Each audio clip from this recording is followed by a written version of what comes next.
Hey there, everyone. Welcome to the WWE RAW Watchalong. It is Monday, January 13th. Thank you so much to everybody who's here.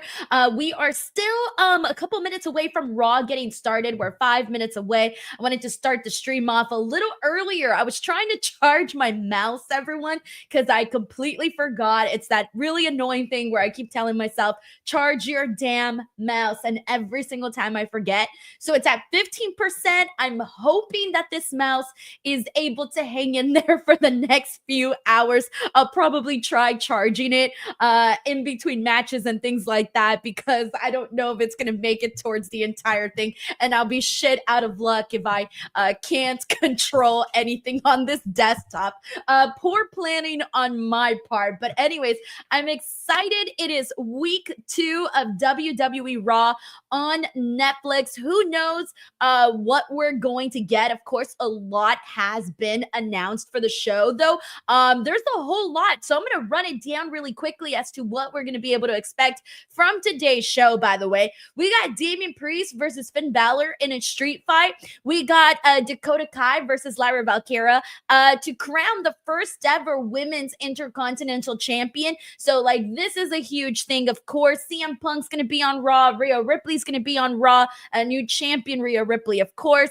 Gunther is supposed to be here. And then Chad Gable versus, I would say this is a spoiler, but it's not really a spoiler anymore since it's pretty much everywhere already. And Triple H himself pretty much said it in a press conference, and this person's merch is out already. So it's a spoiler, non-spoiler that we're all expecting Penta to debut here today. I even put it already in the thumbnail. So if they were to surprise us and have it be somebody totally different, well, that would be all sorts of crazy because we're all expecting a certain person. So spoiler, non-spoiler. We also have Sheamus versus Ludwig Kaiser. That is another topic that is we're going to be seeing, another match that we're going to be seeing here today. So quite a bit has been announced heading into today's Raw, and I believe it's taking place in San Diego. So, we got quite a bit to get excited about. But first and foremost, thank you so much to everybody for being here. We're 3 minutes away. Once the show gets started, I will be putting the audio on for everybody so we can listen to Raw, hang out, etc. Thank you so much, Darren. I actually just saw your tweet right now. Thank you to Darren, a pro wrestling guy. Thank you for retweeting the stream. That means a whole lot to me. Oh, I forgot what I was gonna say. Oh yeah. So oh no, I forgot what I was gonna say. No. Either way, we're gonna be here. We're gonna be hanging out. At some point, I'll remember what I had to say. But we'll be hanging out, watching Raw. I'll be putting on the audio and everything in about 2 minutes. Oh yeah. The other thing that I was gonna say, and I remember, I've got games for everybody during the commercial break. So we'll be playing games, and I got Can You Guess the Wrestler today, and then we'll also be doing Hangman. So this will be our 2 games for today. Can You Guess the Wrestler? And that one's different. It's with clues this time. So I actually took the time to write out some clues for everybody, and then we'll go ahead and get to that here today. But I want to go ahead and kick things off with our first super chat of the day. Thank you so much to Bailey Darley, who says, hey, finally awake for some live watch-alongs. Excited to see Penta and hoping Dakota Kai wins the Intercontinental title. Hope you're doing good, Denise. Final question is, do you think we get any returns before the Rumble? So first and foremost, it's so good to see you here again, Bailey Darley. Always a pleasure to have you here on the streams. Glad that you got yourself some relaxation. And then on top, quickly, because I'm on the Netflix thing. What is this? I'm like, how do I lower the volume? Okay. Yeah, so I'm glad you got your rest and all of that. I truly do not know who's winning the Intercontinental Women's Championship. I kind of think it should be Lyra Valkyria. I love Dakota Kai, but I'm going with Lyra because she made it to the finals of the women's Queen of the Ring, and she didn't win there. So I'm like, dude, is she going to make it again to the finals of something and then not win? I feel like you got to give Lyra Valkyria a little something. Either that or she's just always going to be the bridesmaid bridesmaid, never the bride type of situation. And then in terms of, am I expecting any returns before the Rumble? I put out a brand new video today, which you guys can go ahead and check out. And Raw is about to start, by the way, that you guys can go ahead and check out on the channel. And I'm putting out another one tomorrow. And it is the women's Royal Rumble entrance predictions. I literally just tried to predict every single entrant that we might be seeing in the Rumble for the women. And then tomorrow, the men's video drops. So there's just a lot that I put in that video, and I talk about like whether or not I expect certain returns and surprises and things like that. So Bailey Darley, thank you so much for the super chat and getting the party started here today.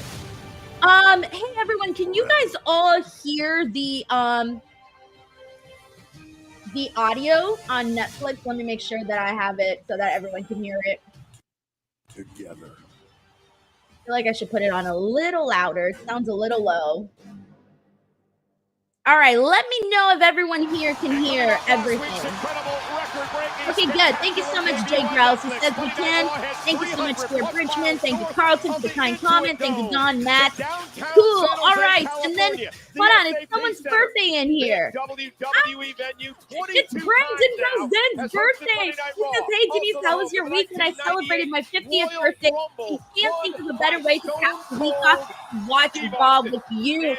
Oh my gosh, well, first of all, happy 50th birthday. That is an incredible birthday to celebrate. I imagine it was a great time for you. I really hope you're having an awesome one. And what a better time than to watch Raw on Netflix here today. So I hope you're having a good time.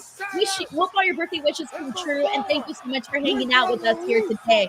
Thank you, Brandon. Okay, guys. So this is, by the way, this is my first time. Someone said check mic. Can you guys hear me? All good? If you guys can hear me all good, please let me know. Okay, some people are saying it's too loud. Let me lower Raw. Yeah, I lowered Raw. So if you guys can hear me all right on the microphone, let me know. Okay, Joseph also says we're all good. All right. So as I was about to say, Mike C says slightly, not by much. Okay, Joe says it sounds crystal clear. Okay, everyone's saying better now. All right, let me lower it just a little bit more. All righty. There we go. I lowered Raw a little bit so you guys can also hear my audio coming through. So I think we should be okay now. I talk loud anyway, so I think you'll be okay. Let me know if you can't hear me or if you can't hear Raw. It's a little bit different now that I'm streaming on Netflix and not Stream Direct TV. Usually on Stream Direct TV, I know where to leave the volume at now. But with Netflix, it's still like kind of, trying to figure out where the volume level should be. But the other thing, too, that I wanted to say is that this is my first time watching Raw on Netflix. I was at the show last week, so I couldn't see any of like the television production. And I just saw right now the way that it looked with the drones and shit. I mean, I had no idea that's the way it looked. It looks very, very cool. It almost looks like a video game. Like I'm getting video game type of vibes with the drones. But yeah, I had not seen. This is my first Raw on Netflix. I'm like, I know, this is officially my first one. It's very exciting. Like I haven't been able to see any of this. So I'm excited to see what it looks like on television. And I hope that the crowd in San Diego has the same kind of energy that we had last week. Of course not. It's not going to be the same, right? But still pretty hot. That's so cool. Mark says he's also digging the drone shot. Me too, man. Even though the drones are scary, Jeff, he says that drone flew right by my son and I last week. Same.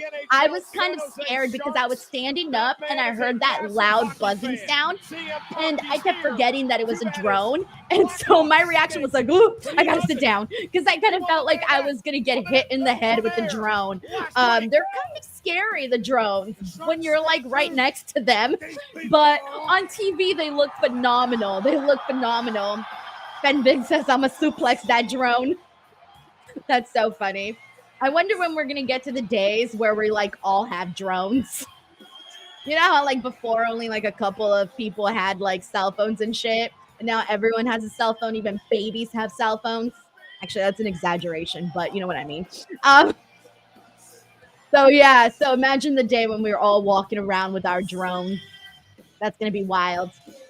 Anyway, CM Punk kicking off the show is great, considering that he closed last week's show, making history on Raw, the first Raw Netflix main event, CM Punk versus Seth Rollins. Jeff says, oh hell, even us short folks get scared by drones.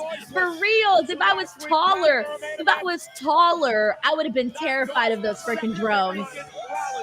That's so funny. Jay Growl says no Fortnite logo.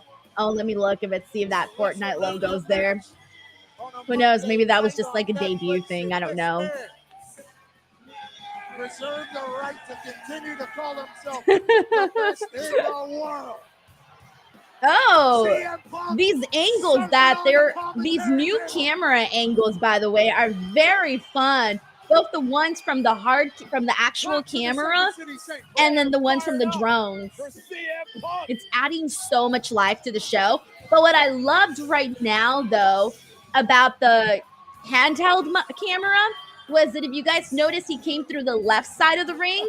Usually they always come through the right side of the ring because the right side of the ring is where the hard cam's at. But this time they went the opposite way. We don't often get that view.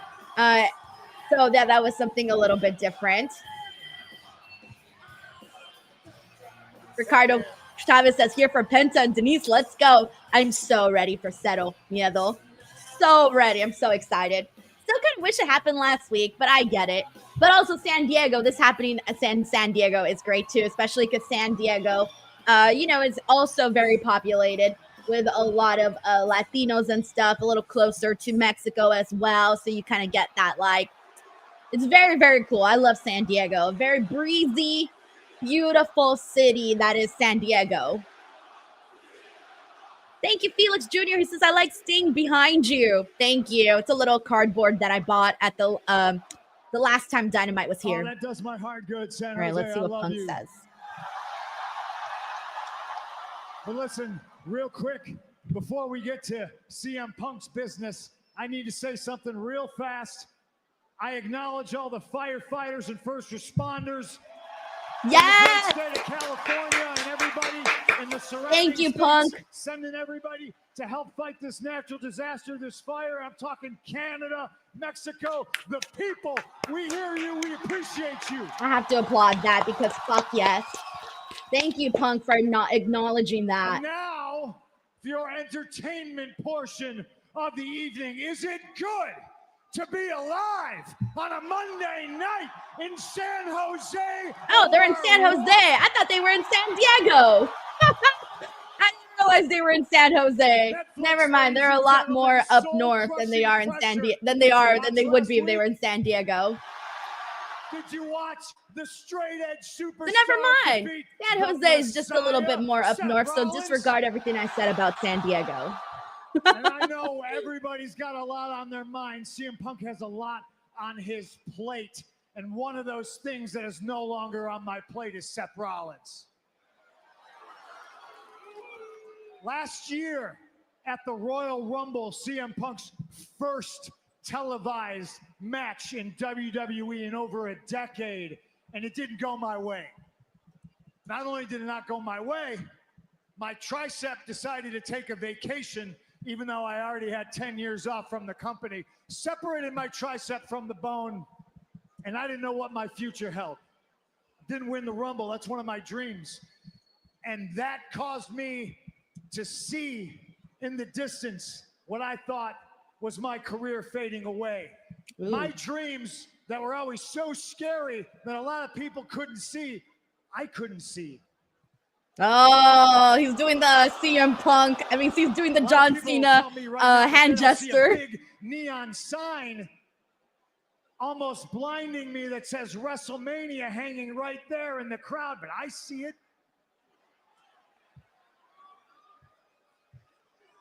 I made my biggest setback the biggest comeback. That's true. Speaking of comebacks, the man who famously says that you can't see him. John Cena.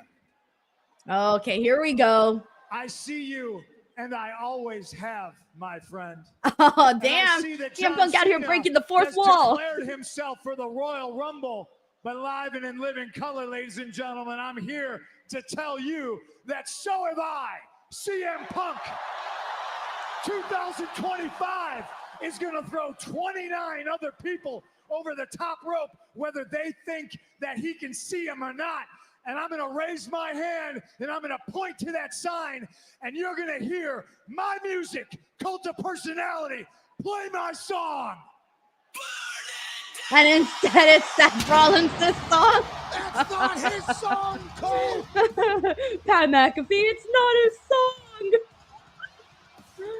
By the way, I thought the crowd reacting to CM Punk saying that he's going to be in the Rumble was a great reaction, considering that we already knew that, but that they still popped for CM Punk saying he's going to be in the Rumble, even though he had previously already announced that. Hey, Seth Rollins, this is the look that I actually liked. It's not too much. It's very elegant with just a little bit of sparkle in there. Look at me. I'm not going to hate sparkles, all right? Look at, you know what? This is probably my favorite Seth Rollins look that he's ever done. No, actually, that's wrong, because I still really love the black lace pants that he wore at WrestleMania. Loves the black lace pants that he wore. But this, top to bottom, is a nice, classy look. Not too much, but he looks expensive, like a WWE superstar should. Yeah, thank you, Don. Don also agrees with that. So catchy. Yep, so does Jeff here. Jay Riker also says. Well, I don't think Mr. Punk thinks that way. Mr. Punk. We're going to learn a lot about how Seth I could never call CM Punk Mr. what Punk. took place 1 week ago. That just feels so funny. Right Mr. about Punk. now, Cole.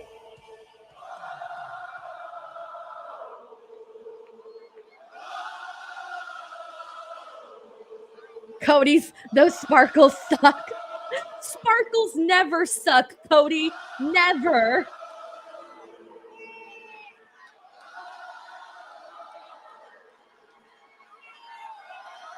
Oh, see, Seth Rollins has a black eye, and it's not sparkly.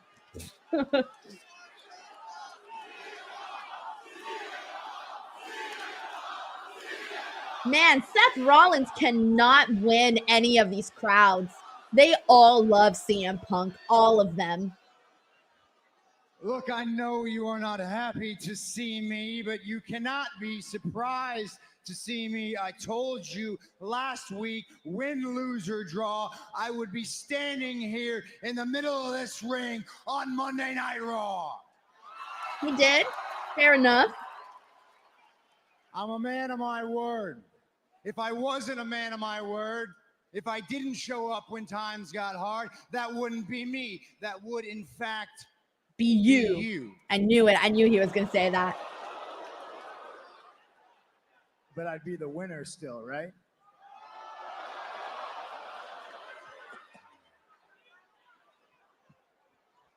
I would rather be the worst version of myself than be any version of you. Ah. I've lost a lot of matches, man. I've lost big matches. I've lost main events. I've lost title matches. I've lost at WrestleMania. But last week was the worst loss of my career. I've never been more disappointed in myself that I underestimated you. On the biggest stage of my life, I couldn't get the job done. And there's only one thing I can do to seek redemption. And that's to take your WrestleMania dreams and flush them down the toilet. Okay, so he's entering the Royal Rumble too, I imagine, right now. Feel like that's where we're headed here. See, you're not going to win the Royal Rumble. Because I am. Because I am going to win the Royal Rumble. All right. Makes sense. He's in the Rumble. All right, cool.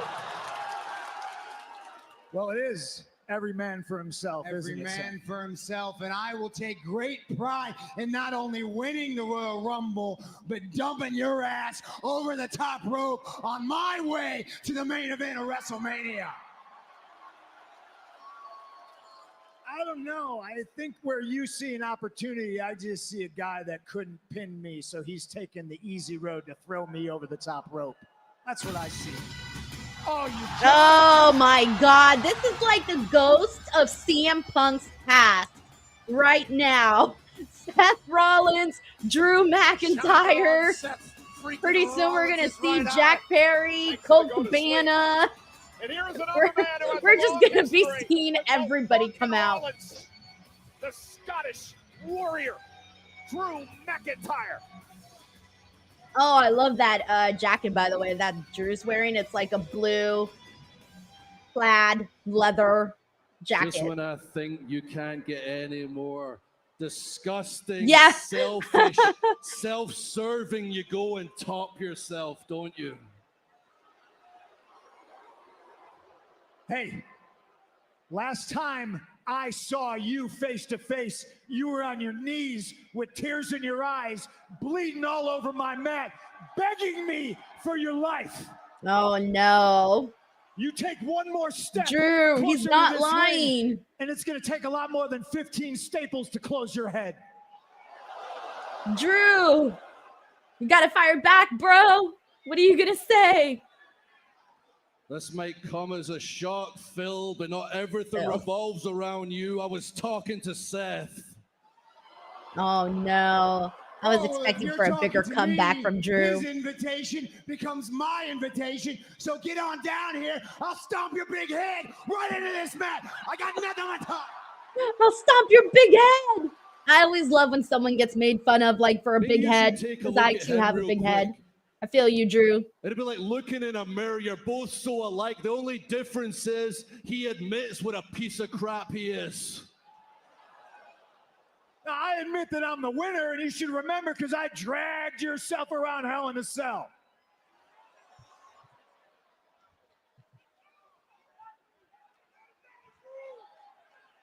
Seth, you act like you're this big leader, but it's just an act, really, isn't it? You're all talk. The action doesn't line up. You said all the right things heading into tribal combat last week. We can't let Roman get power, but when everybody was getting involved, everybody was doing their part, you were nowhere to be seen. I neutralized Jey Uso. He didn't get involved. He was so worried about Drew McIntyre. You're only worried about your selfish agenda, worried about your little match, and then you went and lost your match. And the worst part of all is you're going to tell everybody, oh, I told you so. It's pathetic. Drew's out here making some good points, as always. Drew, I got no patience for any crap that You comes out of you here. have no I patience. got no time. You have I no got patience. no patience. I got no patience for you. I got no patience for you. And I'm out of time, and I'm done talking. One of you jerks wants to swing. I'll be right here. Let's go. I'm old, I'm tired, and I work with Go. children. Let's go. That's what that reminded me of. Back to the dream match The from a week iconic ago. CM Punk quote. Oh, you want to throw hands again? Punk, Rollins, and McIntyre in San Jose. That's what you want?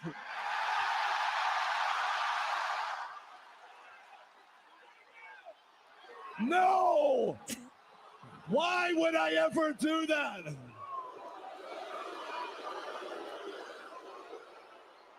Have you both not listened to a word I've said? There's a bigger problem going on right now. Roman is playing chess while every other idiot is playing checkers right now.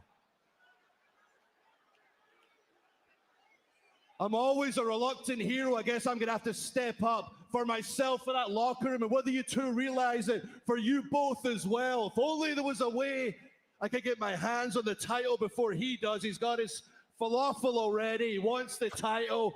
If only there was a match where it's every man for themselves, guaranteed title match. Oh, wait. There is. Is Drew going to declare himself too? I'll see you both in the Royal Rumble. Yeah, let's go. You're Get welcome. them bodies in there. Ladies and gentlemen, the Royal Rumble match 2 weeks from All right, Saturday, Steph's in it, Indianapolis. Drew's The in it, field is Punk's in it, stacked. Roman's in it, Already, Cena's in it. Roman Reigns, This really, John truly Cena, is one of the most CM star-studded Jey Royal Uso, Rumbles that we've LA had Knight, in a Drew minute. McIntyre and Seth Rollins have declared for that matchup. All right, a pretty damn good start to Raw.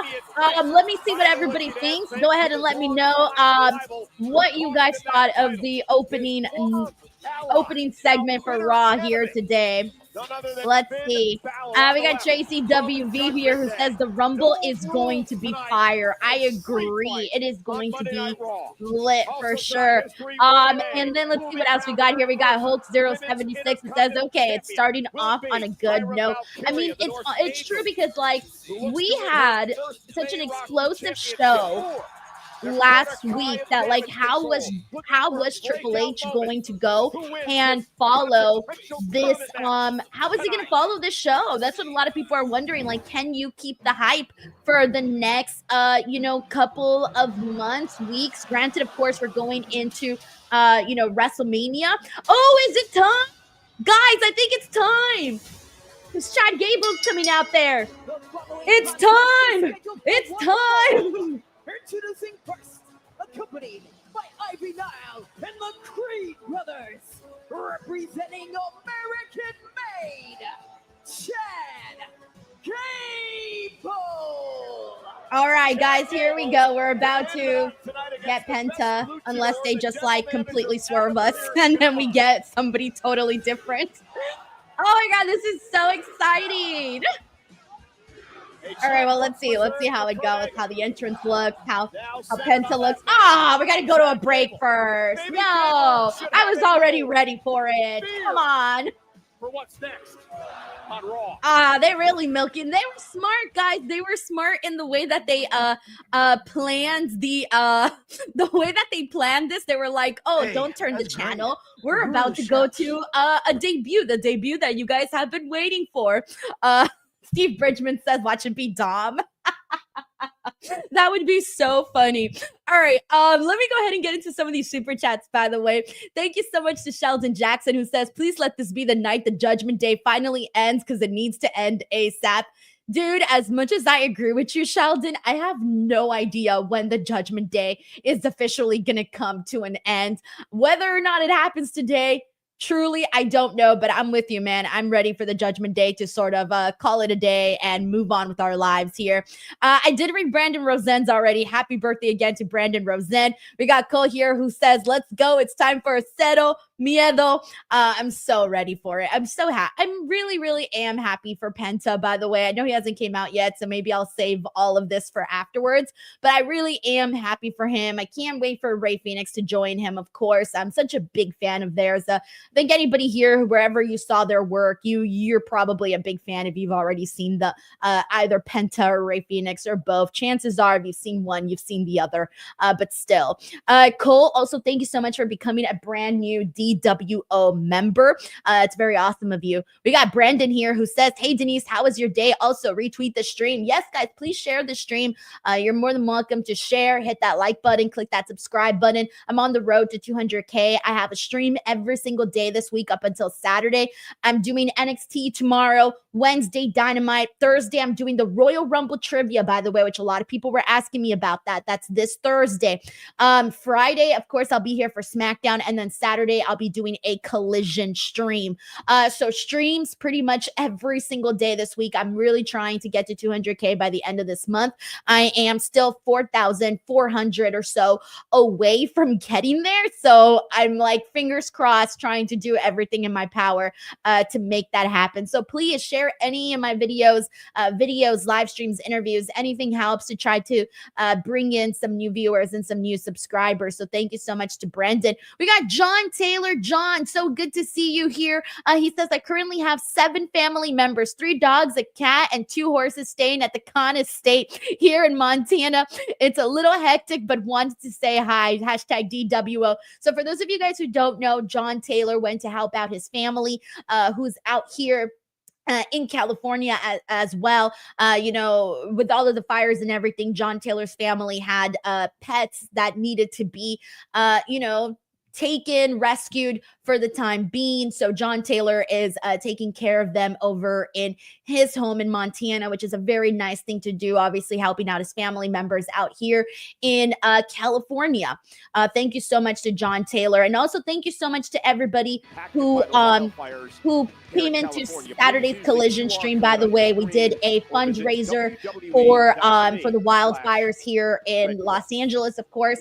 And thanks to everybody here in the DWO, we were able to raise $1,400 and change dollars, nearly $1,500 that we were able to donate, which was just incredible. I was like riding on such a high after that because it was just so nice of everybody that came through and donated, and John Taylor, who's helping his family. Everybody's doing their part, and it's incredible to see. All right, I'll continue the rest of the super chats in a moment. In the meantime, let's go, guys. Here we go. This is very exciting. Oh, I'm so excited. So look at everybody's already reacting. Everybody's already reacting. Yes. Here we go. I wonder if we're going to hear the Settle Miedo right at the beginning of his theme. Oh, that's badass. There it is. There it is. It was the worst case. Yes. Congratulations, man. He's here. I'm so happy for Penta, guys. So freaking happy.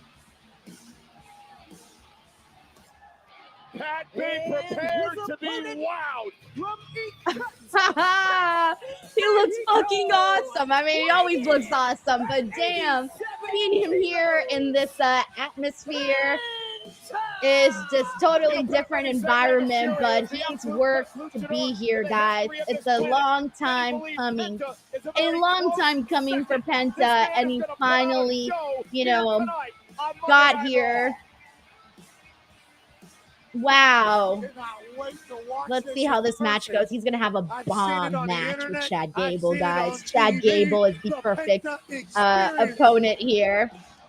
Settle Miedo. There's a bunch of kids right now, adults, people that have never seen Penta, by the way, that are right now going, ooh, who's this? Like, he looks cool. There's going to be a lot of people like that, and it's very, very awesome. But the Lucha Brothers, of course, Rey Fenix, who's still in AEW, they have done an incredible job of marketing themselves, making, obviously not just moves in the ring, but moves outside the ring. Oh my God, this little girl. I wonder if that's that's so sweet. Oh, I love that shit. That's great. But a man who shows absolutely no fear. They have done so much, as I was saying, the Lucha Brothers, to really just make themselves into bona fide stars. Like, they've been making some great money, obviously outside of WWE, and now that is gonna even skyrocket to like a higher amount, because like, look at WWE, they were already selling his merchandise on shop, and this is exciting. This is so exciting. Yeah, they were selling his merch already, so now once people actually get to see him and see him work, then we're gonna see hopefully more of his merch sell. So they're gonna be great for WWE, especially once Phoenix comes in as well. U.S. Olympian. See what he does here tonight against Penta. As for the greatest luchador, nice little footwork there, of course. Walking down that aisle. Well, Gable's had a experience with luchadors over the years. Of course, Dragon Lee and him had a few battles late last year. Penta, Chad Gable's great, man. Penta is also experiencing Chad Gable. People are booing because they're like, fuck that. We want to see Penta fly. Three-time AAA Tag Team Champion, two-time Lucha Underground Champion. And now Penta, but everyone's already impressed. Showing off some of the moves that make him the best in the world. Shoulders down, looking for a quick win, and Gable kicks it one. Instead of headstand off of Chad Gable's back. Yes, now you Gable, saw that, right? And a kick out now by Penta as well. Penta misses wildly. Gable on deep arm drag takedown by Gable, and Penta returns the favor. Leg sweep Kick out by Penta at 1. Fast-paced action. Oh, here they're in having this a good matchup. time wrestling each other. Holy shit. Nice. Nice. That's what I'm talking about, guys. That's why I said Chad Gable would be an And ladies and awesome gentlemen, first as this opponent matchup here for continues, Penta. breaking news, of course, we learned just That, moments my ago friend, here on Monday Night Raw. Rollins is also McIntyre why and Punk Chad will join Gable the is a field gem for the on Men's this Royal Rumble roster. match 2 weeks from Saturday. Join the likes of Roman Reigns and others already in that matchup. Penta chance echoing here through San Jose. Yeah, Gable seems taken aback by that. Yeah, he thinks because he's been an Olympian and he's represented this country, he deserves much more respect. Obviously, he does not get it anywhere, especially from Penta's boot. And that Chad Gable stunned him momentarily. Penta now going to take Gable down. This unorthodox offensive style by Penta. Bounces himself off the bottom rope, delivers a leg drop. Had an opportunity to talk to Penta earlier today, Pat. He was so excited Oh, there he goes. about being Chad Gable's on the outside. at the top level here in WWE. Said it was a dream come true. Ah, no, Chad Gable got back in. Here. And Gable, great throw out of Penta. And Gable looking to ruin this debut of Penta, who gets the shoulder up at 2. I think you said Penta had to shoulder up the entire time there. That's that craftsmanship in the ring. But welcome to WWE. We told Penta we were lucky that he was here and thankful. Just to like be here for him. hanging He's on the by middle a one when he thread, died. guys. Paying San close Jose attention things. to what these two guys are doing. Gable a 3-time I'm tag locked champion, in. won the tag title. I'm locked in. Never winning singles championship here in WWE. Oh, just got bent over like at the ends. Chad Gable's face right now that he got kicked. And top rope That's delivers a funny. stomp right to the midsection. He has the like, where am I Gable out face? to the Where apron, am I? trying to Who regain his am I? breath What here. am I doing? Obviously, it looked marvelous, but It's think about funny. the momentum that he built up from swinging all the way up in the sky, all the way around through. Penta kick to the midsection. He's got Gable all out of sorts right now in this match. Gable's chest. This is electrifying. Springboard second row. Gable with a right hand.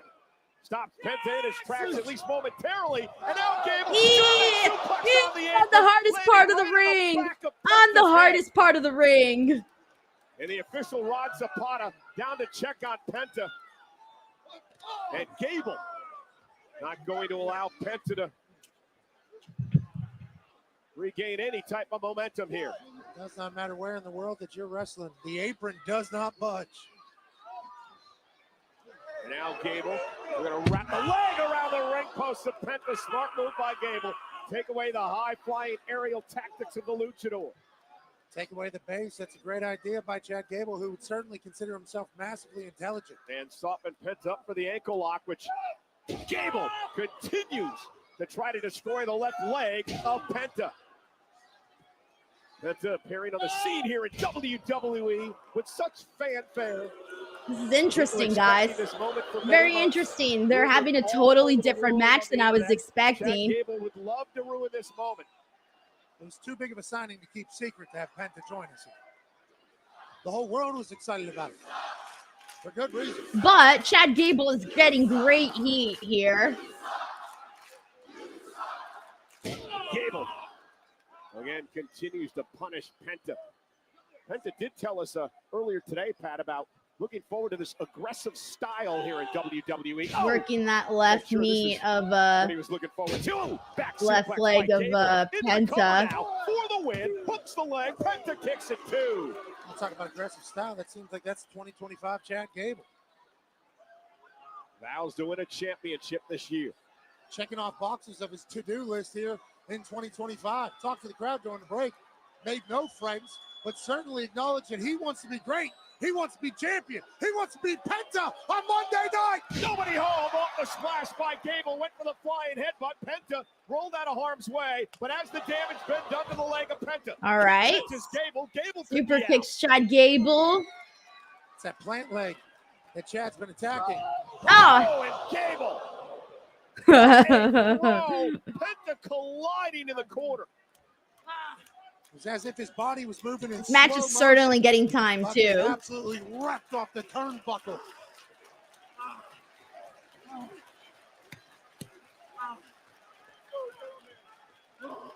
Sold out crowd. I am surprised though, guys, because I feel like this should have been a match to sort of highlight a little bit more of Penta. It feels like it's hasn't really allowed a lot of fans to see what Penta can do. But they did have some, they are having some nice little moments here and there in this match. Let's just see if he does get a chance to show a little bit more of his style, you know? Who's tougher? And Gable now chopping Penta down. Sends Penta across the ring. Gable got bit overzealous there. Penta with a sling blade. Okay, okay. Goes Gable. Let's see. Let's get some momentum here for Penta. Come on, we need some momentum because kind of died down a little bit. Oh fuck, Chad Gable. All right, let's see. Gable wants to be there. Penta gonna go. Penta gonna dive. Let's see. Let's see.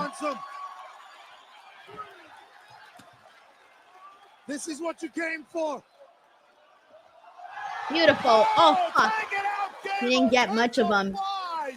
Oh, I need to see a replay of that. Taking out Chad Gable. Can Penta capitalize here?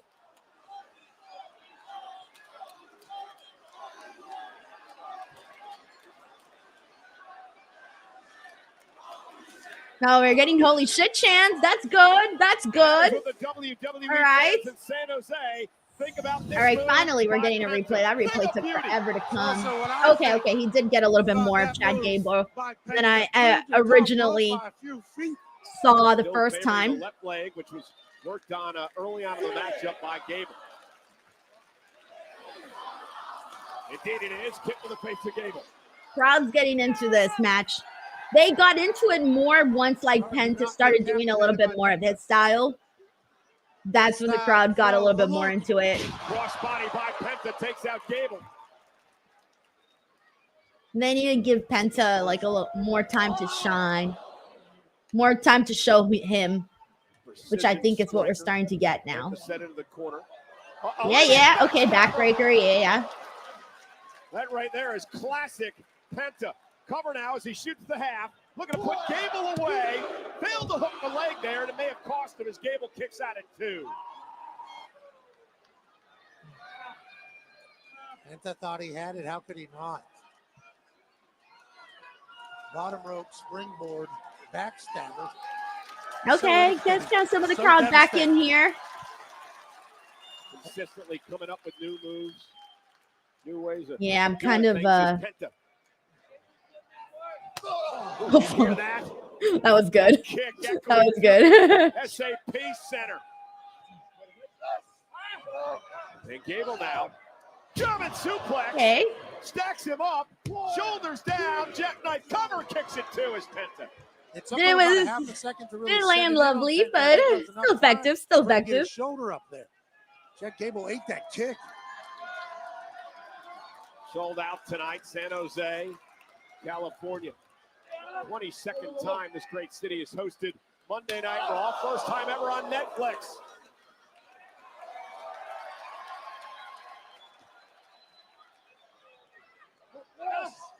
Gable able to slip underneath. Now Gable's got 5 here.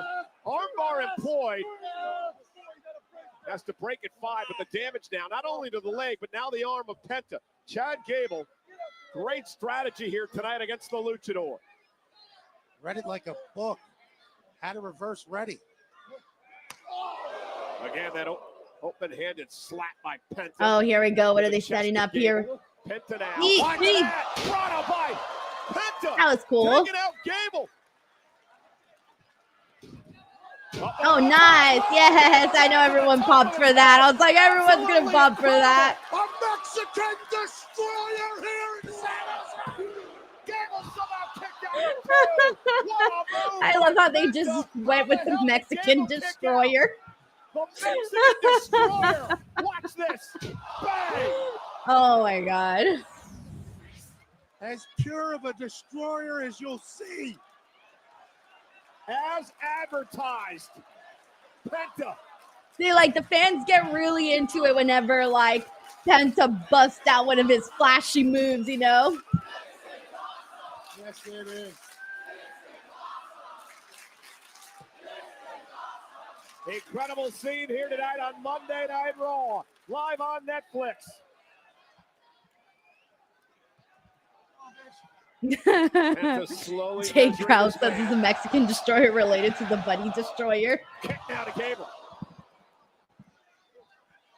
Yeah, I just made eye contact with Penta. Pat He McAfee. said, "You like what's going on?" I do. We all do, Penta. Uh-oh, caught by Gable. Except for Chad Gable, I guess. Dragon screw by Gable takes out Penta. And again, working on the already injured left leg of Penta. And Gable may be looking for the ankle lock here. That put Penta away. Ankle locks in. Will Penta tap? No, he's on going to his get out of debut it. Here at WWE. What a win this would be for Chad Gable. To kick off 2025 this way. Penta trying to make it to the bottom rope. Grab back to the center of the ring. Penta may tap. Gable's got it locked in. The ankle's got to be breaking. Well, Penta turns it around there. And look at this. Penta now. Penta. Over the grounded hammerlock. Oh, shit. He might defeat Chad Gable. He calls this the sacrifice. I would feel like he would have to right on his debut. Trying to break the arm of Gable. Especially now after snapping that arm of Gable. And Penta may have Gable where he wants him. Hoist Gable up. Oh, that's it. It's got to be it. 1, 2, 3. All right, there you have it. Penta's debut. Penta's first win in WWE. He did it. I'm curious to see what everyone's thoughts are on Penta's debut here in the chat. Let us know here. I have like mixed feelings about it. I thought some parts were fun. I thought some parts were a little bit, oh, look at his, I'm assuming that's his family. They're very emotional seeing it. So I'm assuming that's his family. What a fight by Penta tonight. First, the sacrifice. There were some parts that were a little, like I love the beginning. I loved the beginning with the, with Chad and him just kind of having each other's number on the wrestling side of things. Looked really, really nice.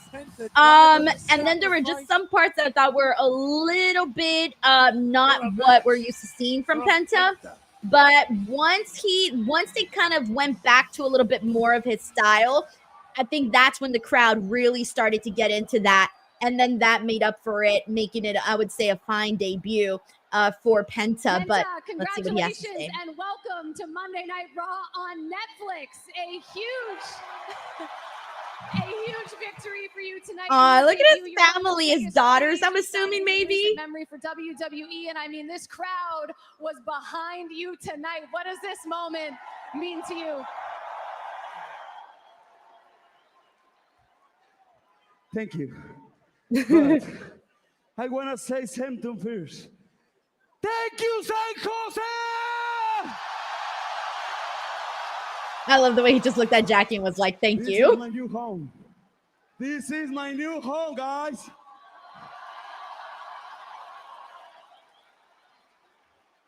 But I know everyone, you, and you, waiting for this moment. That's right. But I want to say something. The real truth is I've been waiting for this moment. Oh man, guys, it's getting me in the field. Y para toda mi gente de México y toda Latinoamérica, les quiero decir gracias por ser parte del proceso. Gracias por acompañarme en mi camino para poder llegar aquí a la WWE. He thanked everybody who was with him all along in the process, everybody who's followed his career to get to WWE. Coming. Esto es el resultado de un mexicano cuando quiere salir adelante, señores. Yes! Gracias a mi familia que está aquí, los amo. Pero antes de irme quiero decir unas cosas. I know this is the new era, right? This is the WWE New Era. So, this is not only the Netflix New Era. Now is the Penta New Era! Amazing. Amazing. Ayuno, why? Porque yo soy Penta el Cero. I love you guys.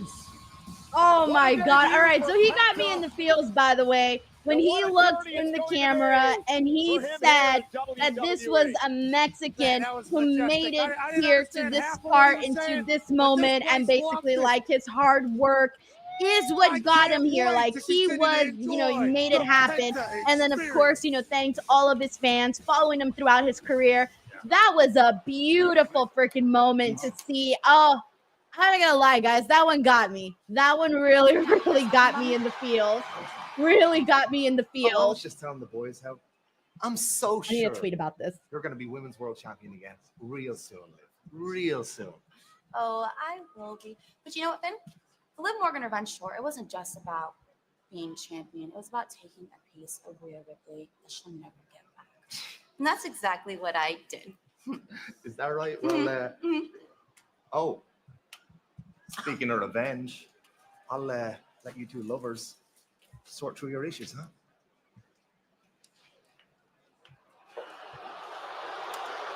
Oh no, Dominic trying to get back Liv. It wasn't what it looked like. Dominic, I'm not mad. You don't need to explain anything. So you're not mad? No, she's not mad. She's totally I mad. said I'm not mad. She's totally mad. But why don't you go and grab my bags from the car? Oh, And he's grab the done. first two while you're He's at it. cooked. Oh, and Dominic, if you could have the valet ready for us by the end of the night, that'd be great. Okay, honey. Oh, she is gonna mess with him. Carly, put those somewhere nice. She just threw his flowers. She pretty said, F your flowers. I don't think she's mad at all. Oh, crazy. Dominic. Hey, you got a lot to learn. Yeah. But back to more important things. Tonight, I put an end Someone needs to teach Damian Dominic. Priest for good. Hell yeah. And then, Because me and you. he's not we reading take this back our right. tag He's team not titles reading from the War signals Raiders, right. Because the only reason we lost them was because of Damian Priest in the first place. You're absolutely right. You know right, Char? I'm going to go to Adam Pearce's office right now.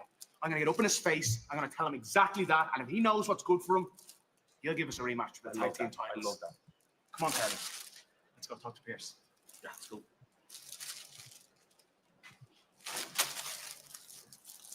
You don't need me out there for Damian?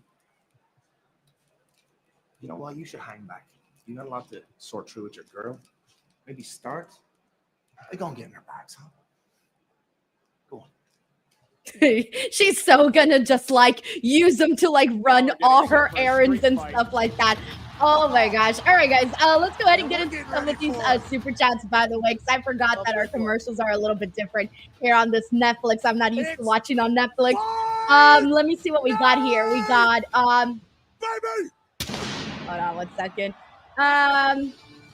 We got Infamous Raider Loco here who says, hi, DWO leader. Happy Monday. Bummed out. Couldn't make it tonight to San Jose. 25 minutes away from me, but I can't be there. I'd rather be here watching. Infamous Raider Loco. I'm so bummed you couldn't make it either. But you know what? Honestly, like you'll have a great time watching on TV. Let's be real. Let's be real. From the comfort of your own home, it's a good time. Thank you so much for popping into the stream, man, and for sending in the super chat. We got McTaro here who says, hey, Denise, hope you're doing well and safe there, and happy Monday night, Netflix. Much love and appreciate your content. McTaro, that means so much to me. I love when people say they love my content because that's literally what I do it for, is to hope to, you know, entertain some people and whatnot. Let me just really quickly send a quick text over to my editor, guys. As you guys know, I now have somebody editing clips for me on Instagram, so I just want to send a quick text. Now Taxes is getting the TurboTax app and filing your taxes yourself 100% free. If you The music file with us commercial. last year. All right, hold on.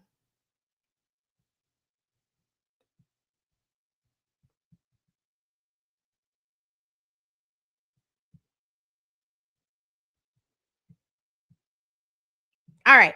Let's see where we're at now. Thank you so much, McTaru. Thank you so much to Jeff Meacham, by the way, who also just became a brand new DWO member. We got Brandon here who says, I meant to say retweeted the stream. I ran out of space in my membership message. You're too kind, Brandon. You didn't have to, but thank you so much, man. You're awesome. We got Steven here who says, how is my friend doing tonight? What a debut. I'm really happy for Penta, guys. One of the things I wanted to say is that, like, seeing somebody really, truly, like, work their way from the bottom, to the top. Penta and Rey Fénix have talked about so many times how when they were growing up, they were literally selling gum on the streets of Mexico. So imagine going from being, so poor that you're selling gum to as a child, trying to make money so that you can go and, go to lucha school and do all of that. And then on top of that, like, make it in wrestling, then make it to AEW and start to make some good money. And then obviously you have your business, you have your store, you have all of their products. Like the Lucha Brothers are pretty much like licensed like everywhere. Mass Republic, for those of you guys who don't know, shout out to Mass Republic. They have licensing for the Lucha Brothers like everywhere. They have comic books, they have action figures, they have everything. I feel like I've seen Lucha Brothers slapped in on like every single merchandise piece that you can imagine, right? But then finally to make it to WWE, which obviously is the, the dream for a lot of people. And so it's just it's very cool. It's very cool to see somebody's work get them to that point after such a long time and such a long journey of doing a bunch of different stuff. In AEW, I was a real big fan of the Lucha Brothers, of course. I love seeing them in AEW. I thought they were just incredible. I did incredible work together. I was really sad, though, when I found out that the Lucha Brothers were not, looking like they were that happy anymore in AEW. I thought that, it bummed me out, obviously, as a fan, because I was enjoying so much of their work. But when you find out they're going, that at least Penta, is going over here to WWE, you can't help but to be extremely happy for somebody when they, make the move up to go do something else or something different in their career. They deserved it, guys. They worked for it. And I think that, WWE will have a good time with Penta and, possibly Rey Fénix not too long from now. We got Mike Parker Collects here who says Chad Gable's the Chelsea Green of the men in that he knows the assignment. He always knows the assignment and knows what to do. He understands the assignment. He gets it. Also, we're back here on Raw. But in the meantime, going to explain to your NFL buddies to not try WWE Superstar. Or I was just trying to see what Michael Cole and Pat McAfee were saying. But no, Chelsea Green is so awesome. I'm always putting her over. Chad Gable's such an incredible wrestler. Man. So I'm glad that Chad Gable was the one, by the way, that he got this match with Penta in this debut. Jeff Meacham says first hour definitely flowed better live in person last week. Look, honestly, I'm going to be real with you. I've been liking the way that it's been going through today. In fact, I feel like I haven't even had a chance to, I didn't know how the commercials were going to be for Raw, right? Because one of the things that I noticed when I was at the show last week was I couldn't even tell. I'm like, are we on a commercial? Because if we're on a commercial, they're not making it super obvious that we're in a commercial, right? Like there was times where how you can always tell when you're on commercial. There was times where I couldn't tell on Raw if we were on commercials. Not all the time, because a lot of times you can tell, but there were a couple of times where I'm like, are we on commercial right now? Like, what is happening here? But they did a really good job of obviously keeping people engaged, right? But I'm going to be real with you. These first 53 minutes here of Raw have flown by. Oh, yeah. DC is there. Daniel Cormier. He's very cool. My favorite Daniel Cormier story, guys, I got to interview him one time, and he extended his hand, and I obviously extended my hand, too, to, like, shake his hand. And, bro, his whole hand, all the muscles in his hands were broken. So when I shook his hand, I essentially shook a bag like of bones and skin. That's what it felt like. And I was like, oh shit, because I wasn't expecting it. And I was like, what the fuck happened here? I didn't realize that his hand was like broken. And so when I shook it, I noticed it, and it was crazy. Like I'd never felt somebody's broken hand before. So anyways, such an awesome friendly dude. So shout out to DC, of course. Anyways, but I am liking the way that the show is moving here today. I'm digging the vibe. And how fast everything has gone. I haven't even had a chance to catch up on all the super chats. Usually by now we're playing games by now. I'm trying to find ways to keep people entertained during the commercials, and I don't feel like I've been struggling today, so that's good. We got Cole here who says, yes, Viva Penta. Thank you so much, Cole. We got Dream Ninja 77 who says, my God, I felt honored to witness that moment. Seeing him in front of so many Latinos in the crowd, another reminder of how powerful representation is. It is 1,000% powerful. Like, you don't even realize it. I didn't realize how powerful representation was until I got older. Like, when I was younger, I didn't really understand. I didn't really know. But when I got older, I started to realize that when I was younger, I wasn't really seeing any representation on TV, which is why I was always trying to be all of these different things that didn't really align with me. And by the way, we're starting with, we're continuing here with Sheamus and Ludwig Kaiser. This one should be like a hard-hitting bout for sure. They should have a good time here. Ludwig Kaiser, just spoke to him at the Raw premiere. A really nice guy too. You know, he was sort of talking about really being excited for the 2025 year of wrestling. He had a pretty good 2024, guys. Undertaker was putting him over as being somebody that he thinks is going to have a bright future. Obviously, if you have the Undertaker putting you over, that's going to go a long way, right? That's somebody you definitely want sort of advocating for you. So he's been having consistent matches on Raw. He looks good. His girlfriend's killing it. I mean, I don't know what else someone needs. But yes, Dream Ninja 77, you are correct on that. And thank you for the super chat. We got Joe Compton here who says, I'm ready to see Penta in the Rumble and see Penta versus Rhea Backlash since it's in Mexico this year. So I am anticipating to see what they do. I don't know what to expect. I really, really don't. But I'm excited for it. I have been wanting to see, you know, WWE or AEW do a big show in Mexico. I'm going to try to go. I said, like, if any WWE or AEW do a show in Mexico, I will be there. I'm going to be a lot smarter, of course, about what I eat, because for those of you who don't know, I got really, really sick in August when I went to Mexico. I got Montezuma's Revenge. And if you've never had Montezuma's Revenge, let me tell you guys, it was a hard 2 weeks. I couldn't eat anything. So I'm definitely going to be a lot smarter about the decisions that I make while eating out there. But damn. And part of me doesn't regret it, though, because all the food was really good, like really good. But yeah, so yeah. If you don't know what Montezuma's Revenge, by the way, is, just Google it. And no, it wasn't through the water. I got sick from the tacos because what I did, learn from my mistakes, everybody. Do not do the things I do.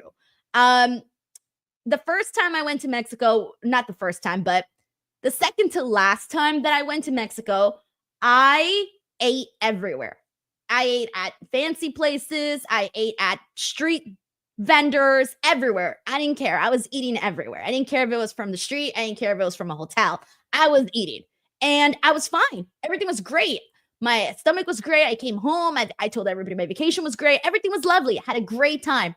Then a year later, I went back. And I ate at some of the same places I had ate the time before.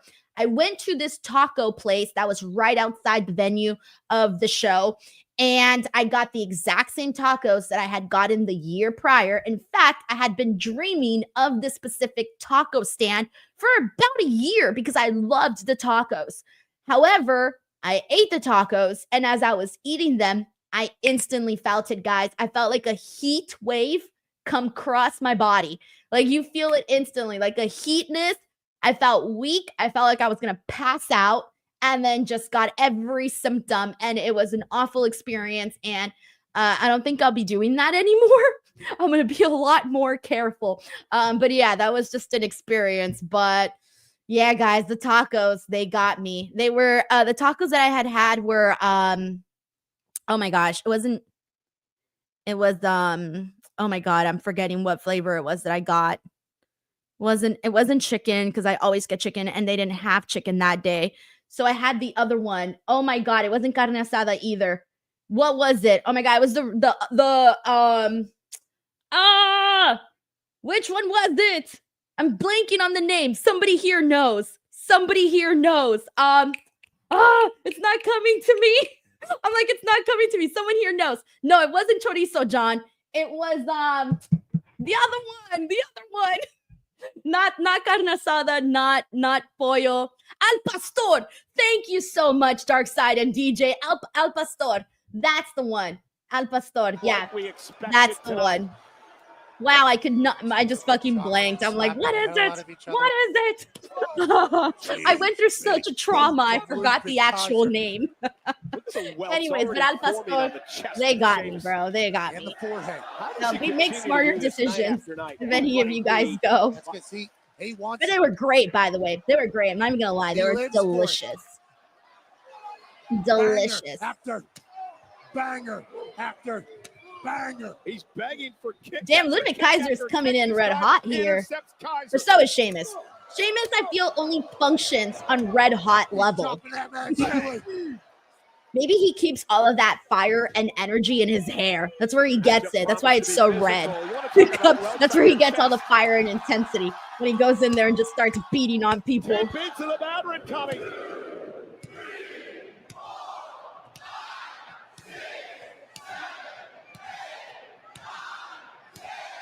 You hear that? Yeah, it's not a That's what Sam Penguin here says, watching live in the UK nearly 2 in the morning, but it's going good. Love your content, Denise. Much. Denise, especially the Wrestle Talk appearances. Much love, Sam. Oh, Sam, thank you so much for following from Wrestle Talk, by the way. I love Wrestle Talk. Great guys over there, such friendly people. Luke, Ollie, Tempest, all of them. They're such great guys. I wish I could live in London just so that I can hang out with them all the time because they are very, very fun people. Kaiser stays in it. Yeah, I was going to say, there's no way Sheamus is finishing off Ludwig Kaiser off of like one white noise. Like, we're going to keep this rocking. But yeah, such great guys. Thank you so much, Sam, for supporting the content and for the super chat, of course. We got Dan Lutzka here with a very generous super chat saying, what is the best VPN to get on your computer or phone? So the only VPNs that I have right now, I have 2 VPNs actually. I have the Aura VPN, which I'll talk more about in future videos, and I have NordVPN. So I have both of them. Sheamus with a running knee. Down goes Kaiser and the Shillelagh, covered by Sheamus. Kaiser kicks out at 2. Nord works very nicely. So does Aura. Aura with a A-U-R-A. That's how you spell it. But yes, both of those work very nice. I would probably suggest that you kind of browse and see what you're more looking forward, like what you mainly need. I'm thinking you'll probably go with Nord only because it's a little bit you get the opportunity to select where you want to be. Like, you can pick where in the world you want to be, so that might help, especially if you're trying to like stream TV shows and whatnot. Like me, when I stream NXT on Tuesdays, I pretend I live somewhere else so that I could watch NXT on Netflix and not have to wait for the CW. Dan, thank you so much for the super chat, and I hope that helps. Kaiser lands on his feet. If you have any other questions, let me know, and I'll try to help you out with that as much as I can. I know that stuff can be a little confusing. Cover. Sheamus stays in it. Another near fall. What a you know what? Is this weird? I kind of want Ludwig Kaiser to dye his hair black. I don't know why, but I want to.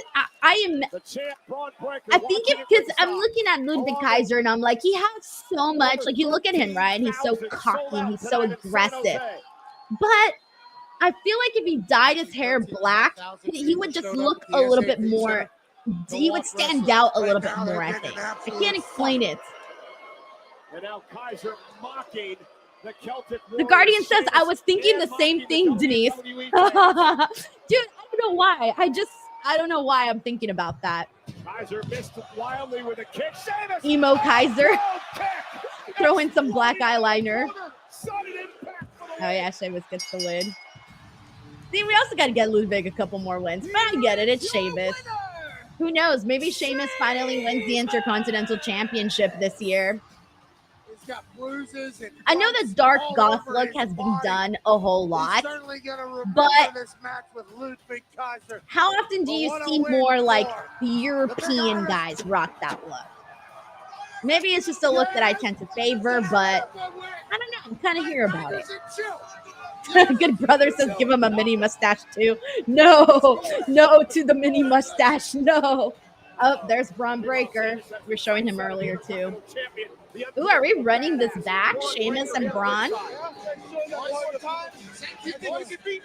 Are they gonna? Oh.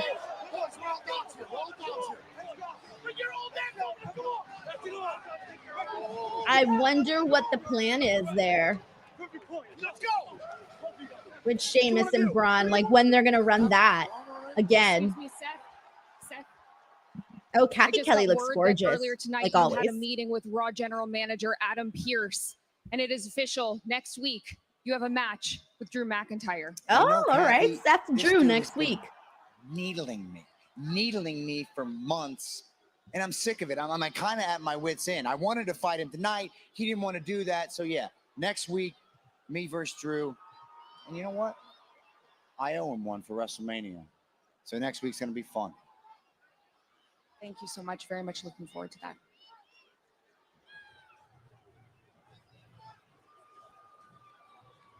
I like how Kathy walks away like she's like with like she's looking like she's got someplace to be, because that's great. Like it adds urgency. Look, man, I heard everything you said out there, how tough that loss to CM Punk was last week. I just want you to know if you want to talk or anything like that.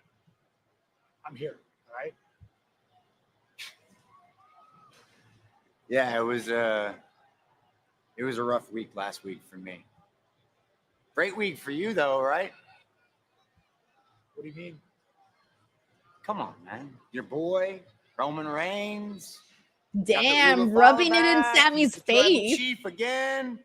Thanks to you, you helped him. Just like you helped him at War Games.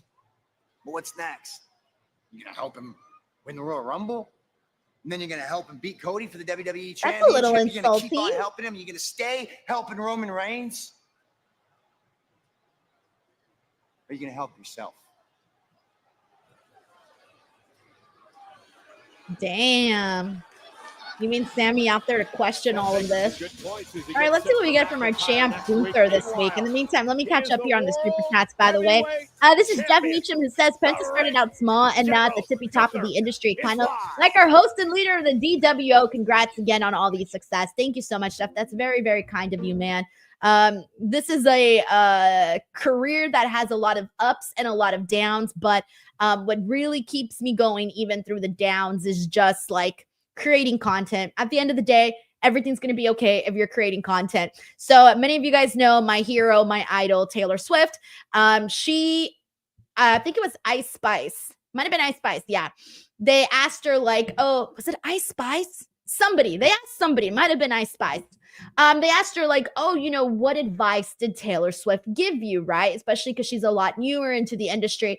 And she revealed that Taylor told her, you know, even during the hard times, no matter what you're going through, just keep creating music, right? As long as you're creating music, everything will be okay and everything will sort itself out. So I took that advice for video content and I'm like, all right, no matter what, just keep creating content, keep creating video content, and everything will work itself out. So that's the plan. That's the plan. Jeff, thank you so much for the support, man. We got Kickface here who sent in a super chat. Didn't write a message, but still, Kickface, thank you so much for sending this in. Nice to see you on here and hope you're having a good time watching Raw. We got Infamous Raider Loco here who says Penta looked like he had a blast for his debut. Low-key when he paused after saying, let me tell you something, I thought he was going to say I didn't come alone. No, I thought he was going to maybe like throw a shot or something to AEW for like not having not allowing, you know, Ray Phoenix to like leave his contract yet. For a split second, that crossed my mind, but then I'm glad he didn't obviously say anything like that, because then that would have, soured the moment. No, but I thought what he said was just perfect. It really, really hit hard. He nailed it, man. He so nailed it. But yeah, imagine if he would have been like, I'm not here alone. All of a sudden, Ray Phoenix comes out. It's wishful thinking, but yeah, that was a great moment. Thank you so much, man. We got DJ Melb Oz. DJ Melb Oz. Man, I'm so sorry if I messed that up. He said, by the way, he became a brand new member. Welcome. Thank you so much for joining the membership. Seriously. We got Steven Martrulli, who says, I liked Penta's debut. I'd like him to wrestle Carmelo Hayes. Dude, if he wrestled Carmelo Hayes, that would be very, very fun. There's a lot of, clearly there's so many people on this roster that he's never wrestled before. There's going to be a lot of fun names in there that we can see him mix it up in the ring. And yeah, I would definitely love to see him and Carmelo Hayes. All right. Thank you so much to Steven Martrulli. I'm officially off cut. Oh, I'm almost caught up. We got Double S here who says, Natalia gave you such a sweet compliment. How did that make you feel? That day, I was having a really rough day, and believe it or not, and when Natalia said that, I had told, I don't know if I said this. I think I said this on my Raw review. I just said that was probably the best way she could have ever, for anyone ever could have said anything to me. And you would not believe how much that meant to me, that somebody like Natalia would say those things, and she didn't have to. It was so funny because she was like, and you heard this on camera in the video, she said prior to us starting the interview, she was already telling me like these nice things, and then she goes, wait, she's all, I'm gonna stop, she's all, let's record, she's all, let's start the interview because I want to make sure to say this on camera. And I was like, okay. And then she started saying it on camera, and she even said, I want to get this on camera. And I'm just like, wow, that was so freaking nice of her to do. She did not have to do any of that, but she did. So thank you so much, Double S. Yeah, I agree. Ender Buckley, Natty is good people. Apparently, the Wyatt Six have been moved to SmackDown. What? If I find out yet anything... Wait, Wyatt Six are now on SmackDown? Just like that? Oh, yeah, the talent portal, duh. Pearson there? Yeah, let's go ahead. Actually, I overheard your conversation with Seth. I found it very interesting. Well, you did you? Oh my God, this is man bun versus man bun. Mini man bun versus mini man bun. Friends. We're all vying for the same thing. Technically, it's top knot versus top knot. How I can see this whole man top knot? Falling apart. Is that what we're calling it? Man top knot? Championships. We don't need to worry about Sammy. You know, Miz, you've been walking around here as Cross's lackey for so long. I don't think anybody's worried about you ever. I've been world champion twice. 2 more times than you will ever be. You know what? I have to go in there and talk to Adam Pearce about some other business, but it could wait. I think I'll go in there and get a one-on-one match with you tonight. Riveting. Now looks like we have him to deal with. I'm still trying to figure out this partnership with Miz and Karrion Kross. Like, what even is this? Look who's with us here in ringside. What? I thought it was like done. Oh, there's our champion, Obafemi. Won the championship in a triple. Hell yeah, man. NXT tomorrow. Can't wait to see Oba. NXT tomorrow night. Hopefully he has some good competition. We'll see. In most countries outside of the United States, right here on Netflix. All right, let's go into it with Gunther here. Gunther. Let's see what Gunther has to say.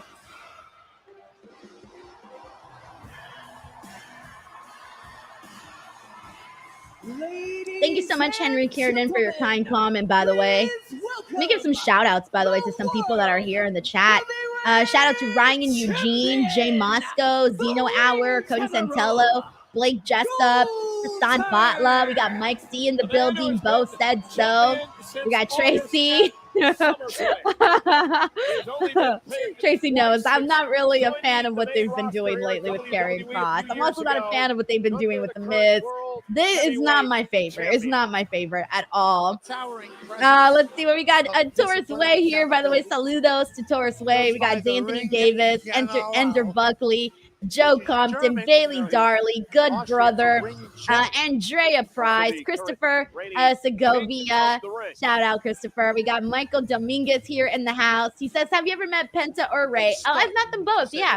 Actually got a few interviews up here on the channel with Ray Phoenix, too. So you guys can check those out. Very nice people. Very nice people. We got Brandon Eugstrom here, Rally Cap, Ryan Eugene, Diana. So last week, with a lot of interest, I shut up. followed the debut episode of Monday Night Raw on Netflix, a monumental moment in the history of this company, a visual attraction. I was very impressed. When it comes to the performance in the ring, I was less impressed.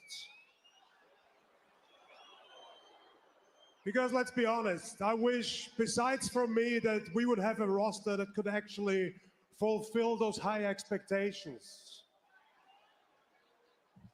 Because look at it, everybody's fighting over some personal drama.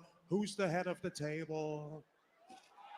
Who's the best in the world? I like when Gunther mocks people. Who cares? My favorite thing. The only prize that's worth fighting for is this, the World Heavyweight Championship. I like when he acts like he's just better than everybody else. Huh? Jay? Going for the World Heavyweight Championship, perhaps? It's time to eat, go! Oh, this is going to be like the next 5 minutes. It's going to be eating. Get your ass up! Oh, no, he's actually running through. Okay, cool. We'll get like a 5-minute eat segment. Right here in the comfort of my chair. Oh shit, that drone shot looks sick. I like seeing the drone shot better with the yeet than the regular camera. Yeah, that looks cool. You know what this makes me feel like? These drone shots. You know when you go on those rides with the big screens and you're like on the little roller coaster and they have you sort of touring, kind of like the Harry Potter ride, and you're like flipping and you're doing all of that, and they have the big giant screen, like Soaring California, and everything looks all, you know, I don't know. It looks like if you're in the shot. That's what these drone shots remind me of. They make me feel like I'm flying. I'm flying above. I'm flying above Monday Night Raw. Strap me in, bud. That's exactly what it feels like. Yeah, that's what it feels like. John says Soaring is so much fun. It is. I like those rides. Dark Side 1985 says artificial reality. Yeah, and also when they have like the glasses. Those ones. The little glasses. I feel so good, man. Eating all over San Jose. All right, let's see this interaction between Gunther and Jey. They could not be more polar opposite individuals, by the way. Did I hear you say you need someone to care for the World Heavyweight Championship? You're looking at him. Main event, Jey Uso.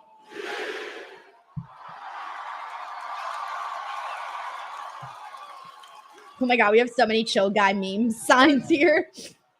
Drew's behind me. Bloodline family drama behind me. So it's me now. One-on-one Saturday night main event. Oh. For the World Heavyweight Championship. Oh.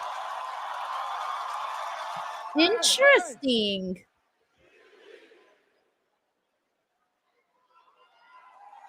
Damn, it's weird because like I don't see Jey Uso winning, but I also don't see him losing. You know what I'm saying? It could kind of, if anybody was going to surprise us, this could be the surprise right here that we've been.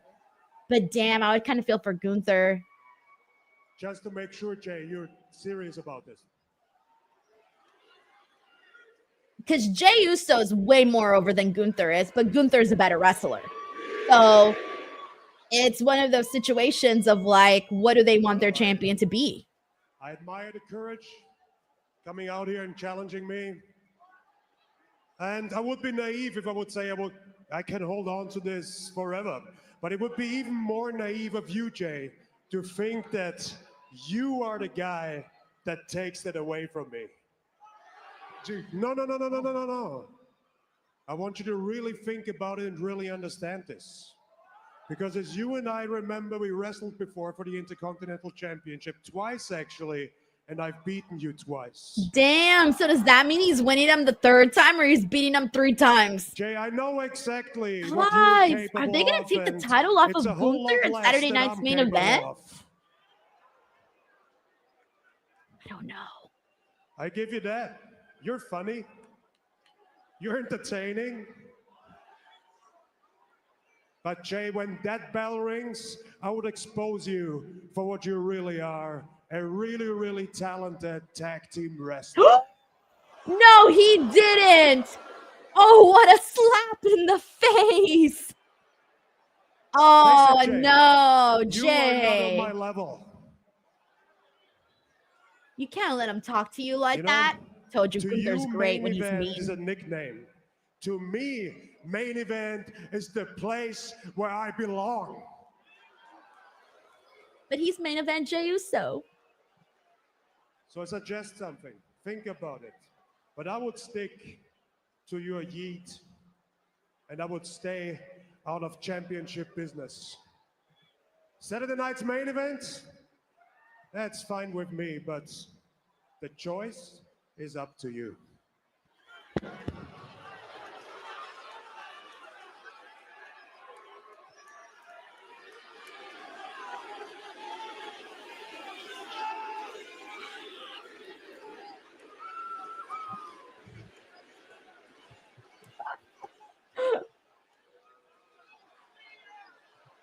What the hell? Yo, Gunther, hold up. Hold up, G.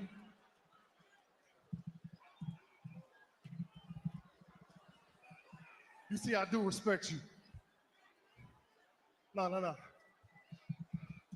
Everything that you said, everything that came out your mouth is true. It's true. He better than me. He not supposed to be here. He not supposed to be in this spot. He not supposed to sell all this merchandise. He's just a tag team guy. Fire up, Hell Jey. yeah, Fire I up. was scared to do it alone. I was scared to step out and do this alone. But look, those, I wake up every single morning betting on myself because I'm still trying to earn my respect.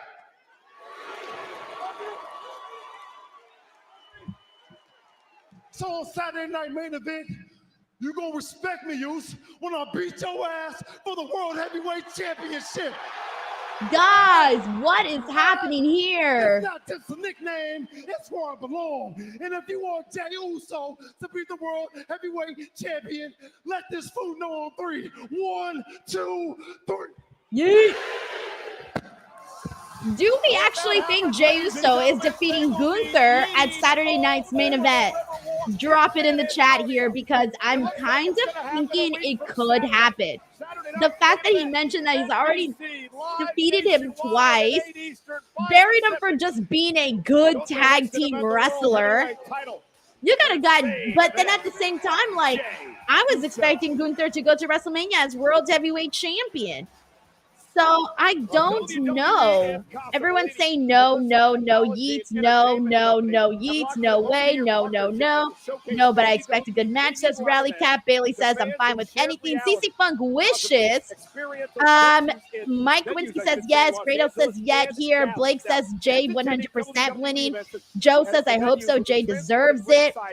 King says no, Denise, they got you. Gunther's not losing to the Yeet Man. Eric Murphy says not seen it. Zeno Hours says I don't think it's happening. And we got a lot of people saying Yeet, I love Jey, but nah.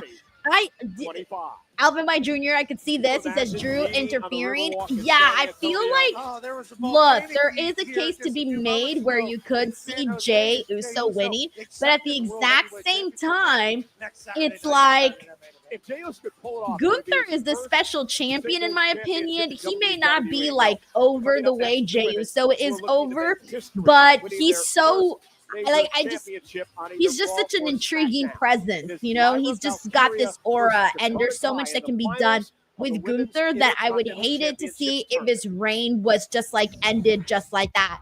So yeah, I don't know, guys. It kind of got me thinking though, because how are you gonna have Jey Uso lose to Gunther 3 times in a row though? This is wild. That is wild. Anyways, all right, we're getting into the Women's Intercontinental Championship match, by the way. Who are your predictions? Is it Lyra or is it Dakota? In the meantime, I gotta send with the expectation of victory. I'm walking in believing that this has always been my fate. I'm ready to make history. I'm ready to walk out first ever Intercontinental Champion. All right. By the way, guys, I recently, as many of you guys know, hired an editor to help cut reaction videos for me while I'm streaming on the apps. That takes up so much of my work, like makes it so much easier for me. Chris has posted 3 of my reaction videos on my Instagram page at _ Denise Salcedo. If you guys can pop in there and like go give the page some love. The name is at _ Denise Salcedo on Instagram. There's 3 clips.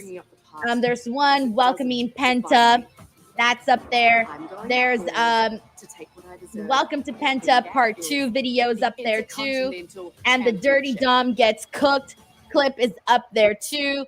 3 videos have gone up. If you guys want to go in there and smash some likes, give it some love, that would be great, so that more people can find the videos and whatnot and get some more traction. So if you guys want to check those out, please do. Be really, really great. Really, really great. All right, but in the meantime, let's see what people are saying about who they believe is gonna win. Let's see. We got Mike C here who says, oh, let me pause the volume. Mike C says, maybe have Lyra win and Becky returns and turns heel on her. I am expecting Lyra and Becky to have something going on together at some point because of what we were seeing for a bit there. We also got Christopher Leclerc, who's going with Dakota. Bailey's going with Dakota.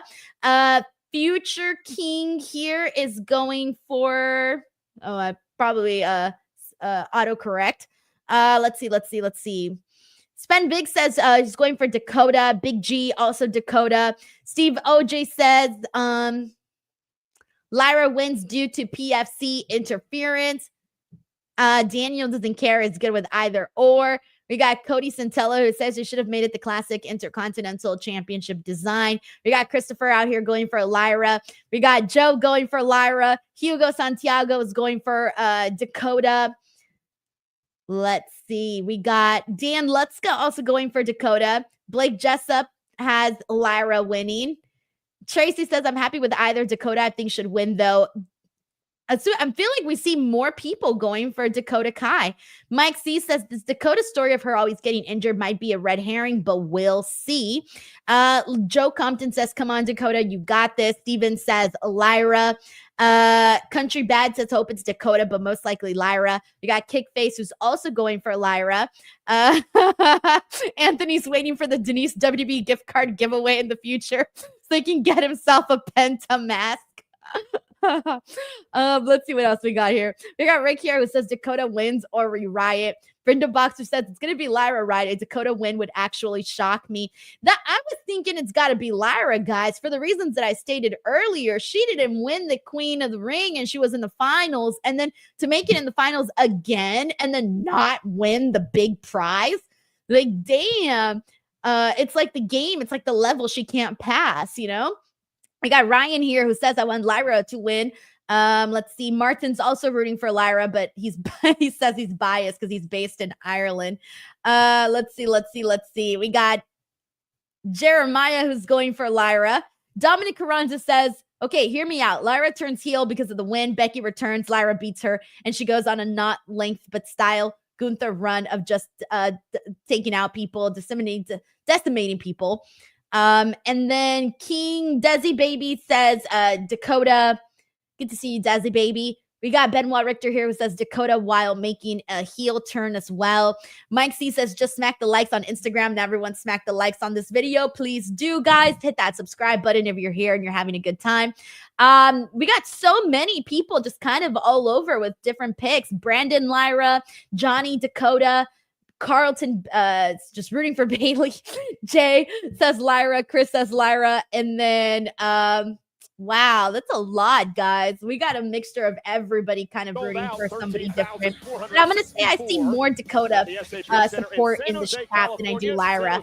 I think my official pick, though, is Lyra. But we'll see. It can really go any direction. I think both of those girls need it, and it would be a huge moment for either one of them. Either one of them. Their night is going to be made very, very well. By the way, guys, someone just shared with me on Instagram. You will not believe this. I mean, not on Instagram, on Twitter. Somebody shared that AI is saying that I'm Jacob Fatu's wife. What the hell? Somebody shared a screenshot that says Jacob Fatu's wife is Denise Salcedo. Fatu is a WWE wrestler and member of the Bloodline 2.0 faction. He has 7 children. Guys, AI confused the interview that I did with Jacob Fatu where he's telling me about his 7 kids and just plugged me in as the wife of 7 kids. I mean, the wife and mother of 7 kids. AI is out here trying to start some rumors about me. That's fucking wild. That is so wild. Jay Muska says Denise is in the bloodline. I retweeted it on Twitter for those of you who want to see it. I guess AI just was like, oh, I'm just going to take what this clip from Denise Salcedo's YouTube channel talking about Fatu and his wife and just put it out there. And clearly, artificial intelligence is not that intelligent because they could not decode. They could not decode the interview. All accounts is ready for the moment. That's so funny. As a raven, which is Oregon, the goddess of war. I'm dead. That's so funny. Anthony's like, Denise's husband's going to see the rumors, get angry at first, then he's going to realize he can't do nothing about it because it's Jacob Fatu. Here's the real question, guys. This is the real question. I'm out here streaming all the time. Who is watching the 7 kids? Who is watching the 7 children? If Fatu's out there working and I'm out here streaming, who is watching these children? These 7 children of mine. Wow. I'm gonna be honest, guys. 7 children, all out of the same place. You know what? I'm giving myself kudos. That's funny. That's so funny. Mr. Percenter says, come on, Denise, you don't have to lie anymore. It's out there already. I've been keeping the secrets very, very guarded. That's wild. That's so funny. Anthony Davis says Denise the siete, bro, for real. That's so wild. Freaking AI. All right, let's get into this match. Let's see. Here we go. WWE Women's Intercontinental Championship. Shout out to Sick Boy who's in here, Steven, Ender, Charles Alford. Who else do we got in here? Good Brother, Chris Holsinger.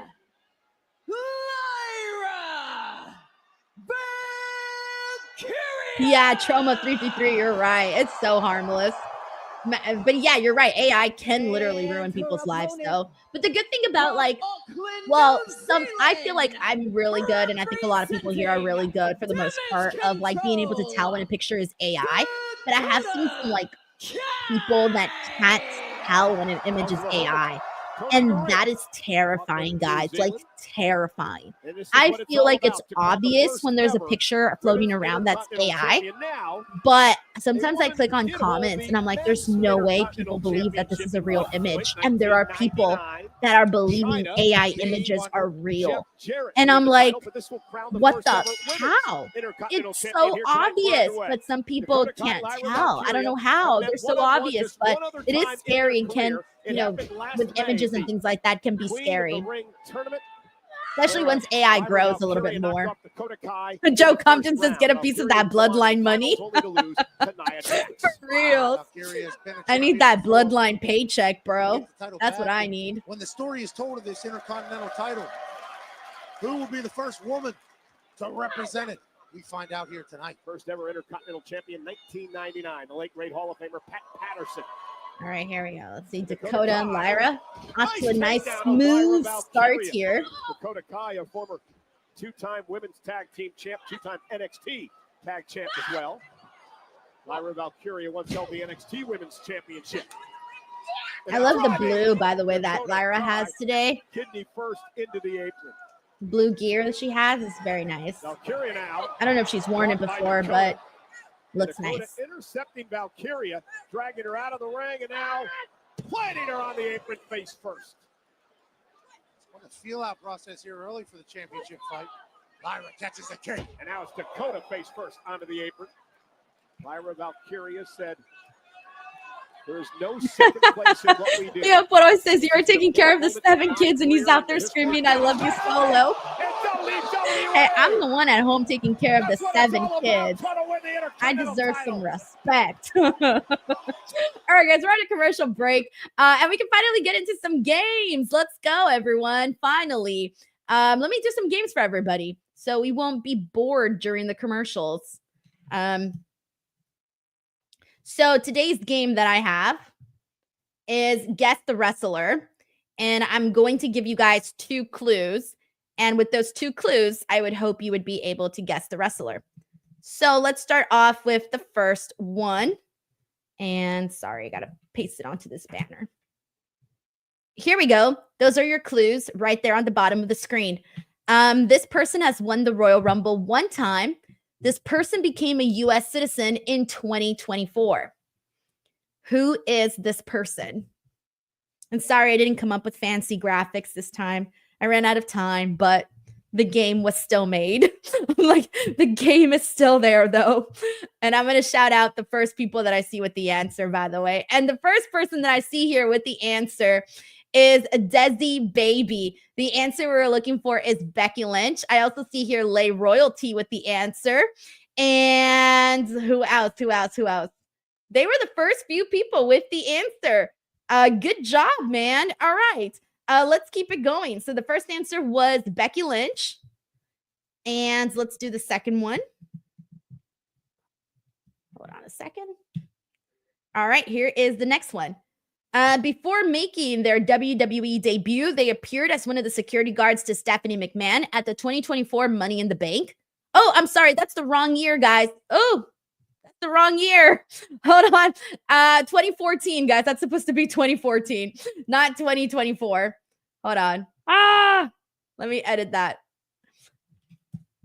Whoops, my bad. All right. And this person has won Money in the Bank. Although clearly the typo didn't matter because I already see somebody here with the answer. And the person that I see here with the answer was hold on. It's Desi Baby again. I was double checking that. It's Desi Baby. Damian Priest, Joe Compton got it. Don the Visionary, Steven got it. Tracy and Jay Mosco, Benoit Richter. Those were some of the first few people that I see here with the answer. Yes, the answer we're looking for is Damian Priest. All right, here's the next one. Actually, never mind. I'm going to put a pause because we're back on the show. Dakota Kai in the finals of the first ever Women's Intercontinental Championship tournament. All right. Both women landed hard on the floor. And Lyra Valkyria has been working. Thank you, Trauma. It says this is fun. You should see my other games. I feel like some of my other games are very fun, but this one is pretty fun. I just ran out of time to make actual graphics. They usually look a little bit better, to be honest. But you know what, guys? I got 7 kids, so be happy you got a game. Oh, man. Okay. Let alone a champion in the WWE. Ask Chelsea Green how it feels. Chelsea, of course. Oh, roll up by Dakota. Looked like Lyra was going for the Nightwing finishing move, and her back just gave out. Chelsea Green, of course, the first ever Women's United States champion over on Friday Night SmackDown. Congratulations to her. One of these women looking to follow suit. Look at Valkyria, misses with a kick. I love that roundhouse kick by Lyra. Oh, Dakota finding an interesting way to kick Lyra in the face. Lifting Kai up. And Kai now sends Valkyria into the corner. Couple upside down boots. And a Hurricane Run out of Dakota Kai. So Jay says, Denise, I got Kid Slater. Long journey for Dakota Kai, who started. Dude, I can use that gimmick now. Oh shit, that was sick. Dude, Dakota's bringing, I mean, both of them are, but they're both bringing their A game here, by the way. How did Lyra kick out of that? I really don't know. Oh shit, I think Dakota is having a little bit of a wardrobe malfunction from her neck piece from the looks of it. But no, both of I don't know. I really don't know who's winning. I feel like sometimes you can tell by the way someone wrestles. I can't really tell on this one right now. Nice. Dakota Kai. I was about to say, if she didn't kick out to that power bomb, I honestly wouldn't have blamed her for that because that was sick. Oh my God, she just like spin kicked Dakota right in the face. Maybe this is Lyra's to win. Who says that she feels alive, I don't know. Oh my God, I think it is Lyra. This might be it. No. Okay. Huh. Again, a journey that began at 15 years old in New Zealand for Dakota Kai. Wrestling throughout the world in Japan. Commentary putting over Dakota's journey. Into this moment tonight in the Have they put over Lyra's yet? I'm using anything to hint at who might be the victor. At the SAP Center in San Jose. Again, Dakota Kai able to counter. Big kick to the face now. Lyra sent out to the apron. And Dakota stomp right to the back of the neck. Dakota's getting her comeuppance. Here she goes. Oh my gosh, is it it? Oh my God. Wait, no, she rolled out. Oh, that could have costed Dakota the match right there. She could have won. Got 10 seconds to get back in the ring, but it's more than 3. Dakota Kai hit her finishing maneuver, the GTK. But Lyra Valkyria's momentum carried her out of the ring, and now desperation time for Dakota. She tries to get her back into the ring here. If I'm Lyra, I'm taking a breath as much as possible, at least. Have to be in a daze after that whirlwind that Dakota Kai just put her through. Dakota back into the ring now. Looking to put Lyra away, rolls out of harm's way. Valkyria now. Oh. No, they're both delivering. Lyra, center of the ring, got Dakota where she wants her this time. If she gets this, this might be over. Into the night wing. Is that it? Oh, she crossed the legs too. Oh, that is it. Lyra Valkyria, your first ever Women's Intercontinental Champion. I knew it. I was like, there's no way she could lose. She could make it to the finals of Queen of the Ring and then not win, and then make it to the finals of the Intercontinental Championship and then not win. You know, she had to get one. She had to get one, and she finally did. Good for her, guys. Good for her. Oh, I wonder if she's going to do anything with Becky Lynch, considering, you know. Wow, I'm so happy for her. I'm so happy for Lyra. She's a good wrestler. She's very, very talented. Love her work on NXT that she did. Tonight wins the first ever women's Intercontinental title. Let me just send out a tweet really quickly. Oh, good. Sportswomanship. Oh, watch Dakota like attack. Watch Dakota just like dump her right now. That would kind of rob of the moment, though, at least for Lyra. They both would go on to attack the back. Dakota Kai would get caught. Sling blade. Lyra Valkyria into the night wing. And it's night for Dakota Kai after a great match for the Intercontinental title. And congratulations, Lyra Valkyria. Right. Oh, crap. Hold on, guys. Why is he telling me I spelled it wrong? Are they lying to me? WWE Oh. Women's Intercontinental Champion. Forgot of you. Oh, hold on. Yeah, I forgot of you. That's where it was. I was like, what? How did I spell this wrong? Live on the air, embarrassing moments, guys. Had to Google how to spell inaugural because I forgot a U. All right, hold on. Let me just post this on Facebook here. All right, in the meantime, let me get the quiz game going. Multitasking. So much to do. All right, let me see. I'm working on a lot at the moment. Hold on. I'm about to get you guys your next clue. Let me do that first. Here's the next one. Okay, this one's fun. Let's see if you guys get this one right away. Let's see how long it takes someone to get this one. All right, here's the clues. Has never won singles gold in WWE, only tag team gold, and is from Minneapolis, Minnesota. Who is it? Who is the mystery person? Ah, shit. Someone got it so fast. Jay Moscow. How did you get it so fast? I was hoping y'all would struggle just a little bit more than that. Just a tad bit more. A lot of people actually got this one. Congratulations, Jay Moscow, Corey Wagner, Blake Jessup, John Taylor, Big G, M. Durrett, William Buhner, Blake Jessup, Ryan, Yuri Black, Chris Holsinger, Zay Cruz, Michael Dominguez, Joe Compton, Christopher again, another Christopher Markham, and then Christopher Segovia. Oh, man. All right, here's the next one. Oh,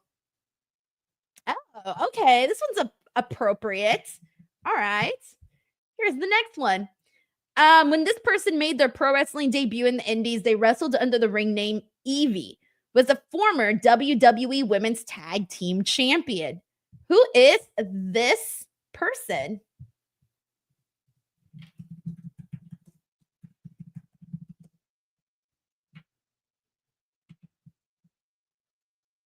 And yes, a couple of people got it already. The answer we were looking for is Dakota Kai, who you guys just saw on TV. So I figured it would be like top of mind. Don the Visionary, Zune Popular. Hey, Zune. We got Corey Wagner here, who also got it. M. Durrett. Hey, D-Train Riot Maker in the building. What's up, bro? Big G also got it. Chris Holsinger, Christopher Markham, Mictaru, Zay Cruz also got it.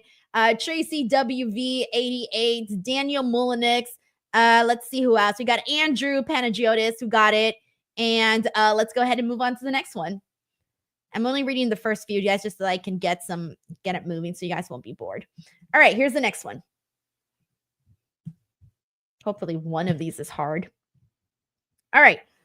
This person has had the same first name in WWE, but 2 different last names. Has been a WWE Women's Tag Team Champion 3 times with 2 different partners. I feel like this one's easy, but let's see. And then I also got to get into the super chats, which I'll get into in just a second. William Fart for Love. Or is it William Fart for Love? Oh, okay. I wasn't sure if it was Fart or Fort. Yes, the answer we're looking for is Raquel. Ender Buckley got it. William Buhner, Jay Moscow, Tracy, David Dole, Infamous Raider Loco, Leo Poroy, Don the Visionary, Martin Raheel, Raphael, and we're also back on Raw. Let's see. Joseph also got that. Tyler, Zay Cruz, Chris, Austin, Christopher. Good job, everybody who got Raquel. Alrighty, and let me just do something really quickly on the back end here. Now this is taxes. And that is Miz. Oh, it's the Miz versus Sammy. Oh, you know what? This should be a fine little matchup here. For the better part of 2 decades. Not really expecting too much, but it could be a fun little sprint of a match if they want it to be a fun little sprint. Starts with. All right.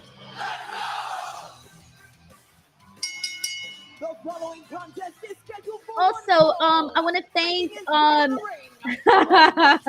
let's see.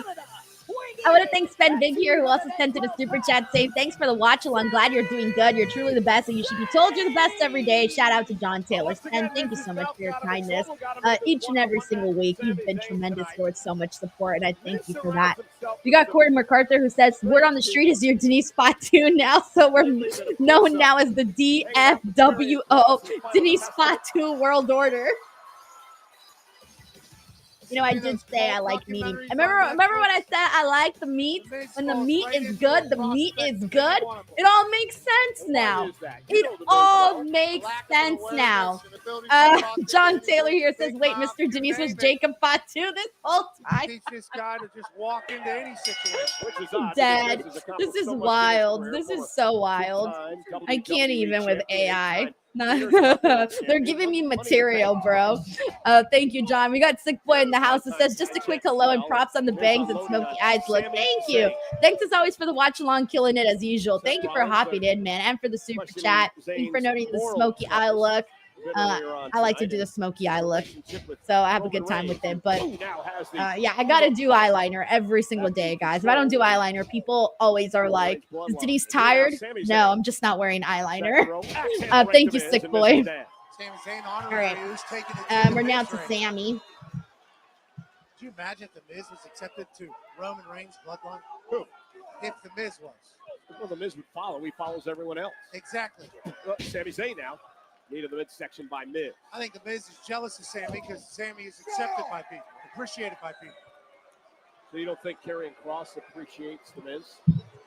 Miz did the whole "we got a problem" and then Karrion Kross. We got Joe Compton here. Says Denise and your real husband is in the ring. We have Diz and The Miz. Oh no! Oh no!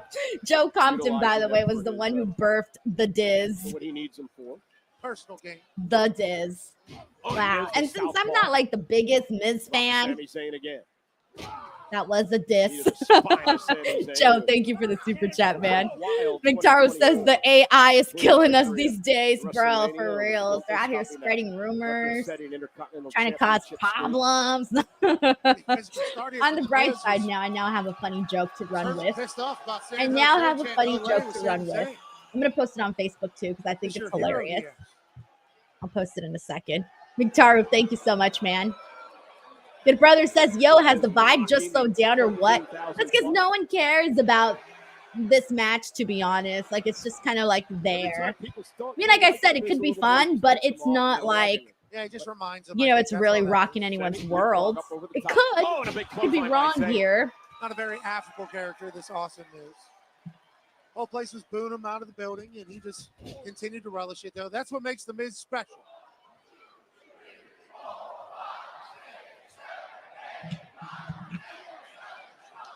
Sami Zayn pummeling the Miz's face. We got John Taylor here who says, heard a sound in the background. I think it was Jacob Fatu Salcedo yelling, I love you, Denise. Exploder suplex to the Miz into the corner. Oh, my God. I love you, Denise. That's so funny. John, thank you so much for the love, man. Oh, another kick by Miz. Miz answers. DDT. Cover. Over the leg now. And Sami at 2. Yeah, this is just kind of there. I don't know if people are like really going like insane about this or anything. Big boot to the mouth and a DDT spiking Sami Zayn through the mat. 1, 2, 3. Miz thought he was awesome, like these kicks. Yeah, calls them the it kicks. On Netflix. They're not saying it at all. They're saying somebody else's name. Uh-oh. Sami. Went for the Blue Thunder Bomb. Miz landed on his feet. Miz now look for the skull-crushing finale. Zayn rolls through. Shoulders down. Kick out by Miz. And now into the corner. Miz with a back elbow. Tiger Claw Gaming in the building says, this is a total filler match. Yeah, it is. I was like, I'm trying to think of something clever to say, but it's over. What's about to be over? It's over. It was just a filler match, like D-Train Riot Maker said.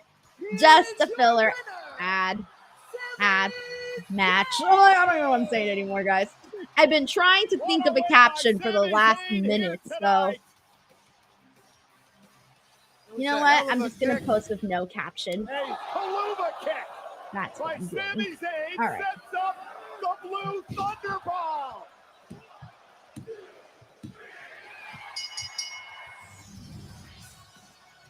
We got Bailey Darley here who says my favorite is The Miz. My favorite Miz is IC title rival Bryan. Oh, okay. I was misreading that for a second. I thought you were about to say that The Miz was your favorite, which is cool if it is, by the way. Totally cool, but I was taken aback there for a quick second. Bailey Darley, thank you so much for the super chat. We got Rhea Ripley in the building. There's Natty talking with Maxine. What's their face? Alpha Academy. All right, we're back to a commercial break, guys. Let's go back to our game in the meantime so we can have a little fun and make these commercials go by faster. We're almost down to the last hour, by the way. We got a few more, so let's do this. Can you guess this wrestler? Let me pop up the clues. Here we go. Next clues. This person appeared on Tough Enough but had to withdraw. Has never won singles gold in WWE, has only been a one-time NXT Women's Tag Team Champion. Who is this person?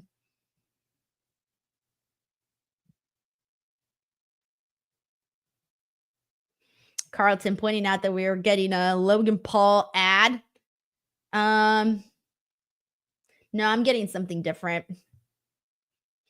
All right. Okay, you guys guessed the answer. Here we go. The answer we're looking for is Shotzi. Zoom Popular got it. Ender Buckley got it. Super Fro, Thick Boy got it. Austin Wright got it. Jay Moscow, McTaru, Andrew Tam, and Zay Cruz and Ryan Eugene Lawrence Walls. All right, let's keep it moving. Here is the next one. Here we go. The clues are: doesn't share last name on WWE TV with wrestling family legends, was signed to the Baltimore Ravens as an undrafted free agent fullback. There's an N missing, and I'm fully aware there. Baltimore Ravens, not Baltimore Raves. Doesn't share last name with WWE TV. On WWE TV with wrestling family legends. And yes, the answer we were looking for here is Jay Grouse got it. Braun Breaker. Sick Boy also got that. Ender Buckley. Alvin White Jr. Cocaine. We also have John Taylor. M. Durrett. Zune Popular. Desi Baby. Infamous Raider Loco. Jay Moscow.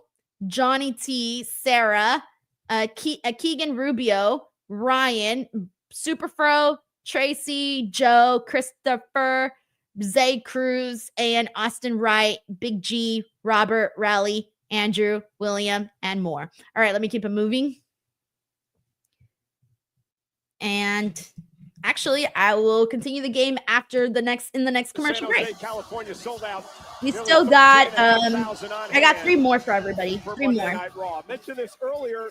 A week from Saturday, it is Saturday night's main event live. San Antonio, Texas, home game for me. Pat McAfee will be joining me at ringside. And check this out. Braun Breaker versus Sheamus is officially happening at Saturday night's main event. We got 2 matches already. Braun Breaker, Sheamus, and then Gunther and Jey Uso. Gunther.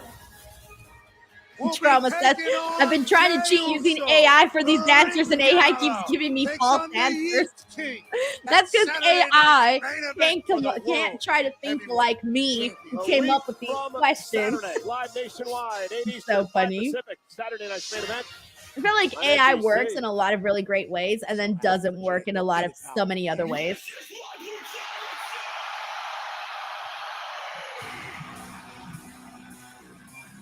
Blake Jessup says, Denise, I think Becky Lynch could confront Rhea. They could run that back. I would be thrilled if they ran it back. I'd be so okay with that.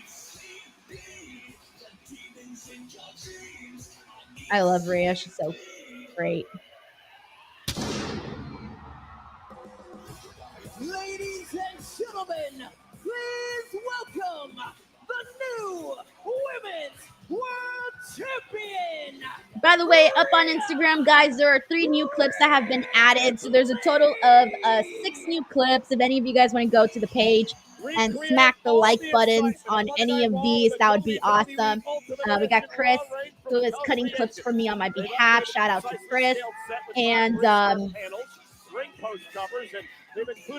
that is all happening here on the page at _ Denise Salcedo.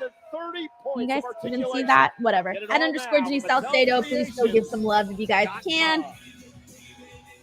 Be awesome. Absolute anomaly here.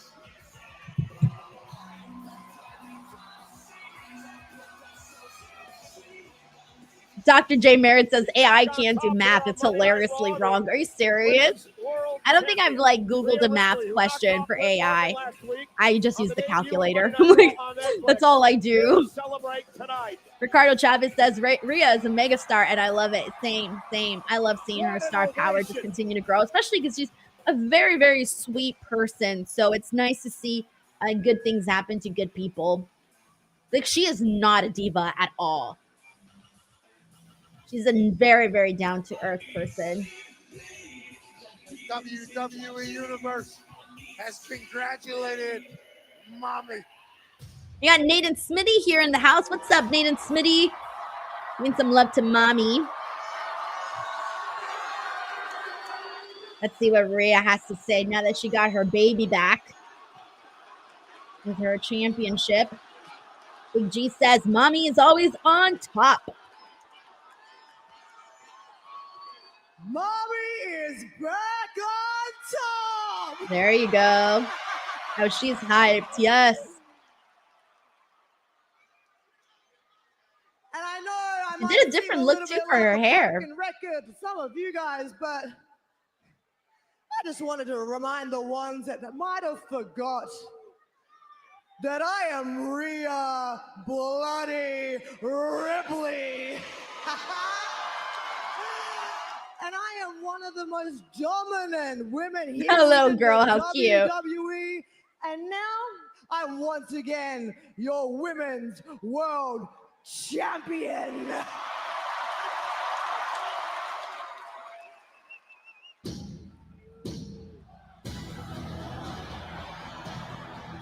Oh, it's Nia Jax. I didn't recognize her theme song. I was trying to think, who is that? It took me a second to realize it was Nia Jax. Okay, I wasn't expecting Nia Jax. Is she going to be on the Raw side now? I can't take this anymore. I was in the back. Oh, she's getting those boos, that heat for interrupting the champ. I was in the back talking to Adam Pearce about the transfer window. Oh, she's a Raw girly now, from the sounds of it. Help myself. I had to bring myself out here to talk to Mommy. What? It's hard to hear her. There's so many boos.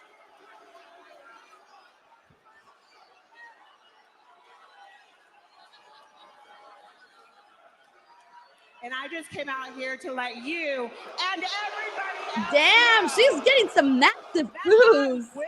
will be winning the Royal Rumble. Oh, so she's in the Rumble. Nia's declaring herself for the Rumble. Is she the first person for the women that's declared? And I'm going to take whatever title I want. I feel like not very many women have declared yet. And Tiffy might think she's at the tippy top. Mommy might think she's on top. And Bailey Nia's over face. here. Oh, there's Bailey. I don't even know what you're doing here. She's from here. You would be from Oh, this yeah. big, nasty town. I live here. That's funny. It's actually a really great answer. What are you doing here? I live here. There's only one woman at the top of this division, and it is Nia Jax. Nia Jax, I feel, has been like accidentally really funny in this. Even though she's getting a shit ton of heat, she's been very funny. It's not Tiffy, and it sure as heck ain't Bailey. Bailey. Oh, Bailey goes. Yes. Gotta give Bailey her moment. Bailey's coming for me, In guys. San Jose. Why don't you come up with something different, Naya, huh? It still works. With all due respect, mommy, may I? Okay, thank you so much. Thank you so much. I mean, this might not be my show, but this is my city. Get it, girl. So if you got something to say, why don't you say it to my face, you big old dumb idiot. I like when Bailey calls people idiots. Oh, no, you didn't. Rhea Ripley not making any friends Oh, here. damn. She just headbutted Naya. It's wild. Almost knocked Naya. Oh, you hardly ever see somebody out headbutt Rhea. With a big knee to Naya. And Rhea Ripley follows it up as well. They drive Naya out of the ring. Naya hit the train. A Bailey Rhea moment? Kissed out of the ring. Well, we don't have any I like it. I want it. To our general manager, Adam Give me a little Pearce, handshake. but I get your point. They both went. She Bailey was about to now, pick up her Rhea title. Ripley That like congratulations a very, very, very. Oh, she's looking at that championship bout. She's looking at it. Naya can't get over the fact that Tiffany cashed in on her. I like it. Ladies and gentlemen, next Please, week, Monday Night Rhea Raw, Bailey. the American Airlines Center. I want it. In Dallas, Yep, I want it. Texas, home to the Mavericks at home next week, the Monday Night Raw. You're right. Dr. Next J. week. Maris Before has we get never there, headbutt a Monday Night Raw is Samoan. returning to Facts. Madison Square Garden. Facts. In the best way to Facts. catch I love up how with everyone's sending that in. Spike Hunter, same thing. That is true. That is so true. Provider on location. Experience premium hospitality, unrivaled That's service, so and funny. unforgettable moments. Find your package today on locationexp.com/WWE. Now you get to next week in Dallas at American Airlines Center. All right. Let's see. The new day. We are. To Let me action. just end New this recording real quick, Kofi Xavier guys. Woods Second will stuff. be here live on Monday Night Raw next week. Also, my buddy. This Raw really did fly by the way. Oh, JBL? What? JBL is everywhere at this point, guys. JBL has been making appearances literally everywhere left and right. Rollins owes Drew McIntyre. Oh, this is for next week's Raw. Seth freaking Rollins, the Scottish Warrior Drew McIntyre, one-on-one. WrestleMania rematch. On Monday Night Raw. But coming up next, longtime friends, bitter enemy, Damian Priest, Finn Balor in a street fight.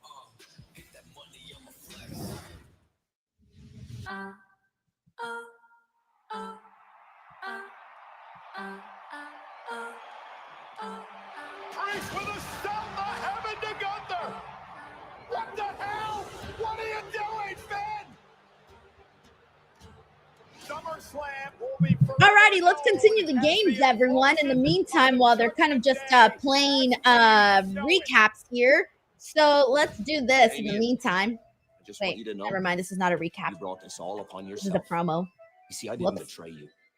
You betrayed the Judgment Day. Finn You know how Balor it was supposed to be. talking his shit. We all have each other's backs. No leaders. But that all changed when you became champion. You went back on your word. I'm gonna wait till you feel comfortable. I'm gonna wait till you've almost forgotten about me. And then when your back is turned, I'll be there to stab you in it again and again and again. Watch out, because Backstabber Balor's about. If you listen to Finn, you will win. that tagline, that little catchphrase is so annoying. Always wanted it to be about you. Yep, I agree, Bill Ritchie. For the real Finn Balor, please stand. I was gonna do the please stand up. Please stand up. For the real Finn Balor, please stand up. You are not my brother. Yo soy tu parca. Te voy a arrancar el corazón. J.E. and Finn against Eric and Ivar. The championship match is set. Oh yeah, the street fight. Earlier Sheldon Jackson was saying that he wants this to be the day that the Judgment Day breaks up. I mean, I think we'll see maybe Finn Balor's at the Judgment Day turn on Finn Balor, and Finn Balor will be out of the group, but the Judgment Day will still exist with like Liv and Raquel and JD and all those other guys. Dominic, Carlito.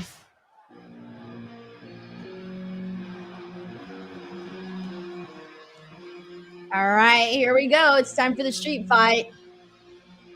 What else do they still have to do on today's show? It's the street fight and what else? Because I'm trying to remember what else was promoted on today's show. Because we still got a little bits to go, right? Oh, that's true. We still don't even know how long exactly Raw is. Triple H said it was going to be like a fluid kind of a show. So, but I'm still expecting for it to be like 3 hours, right? Or maybe this show is going to be like 2 hours and change.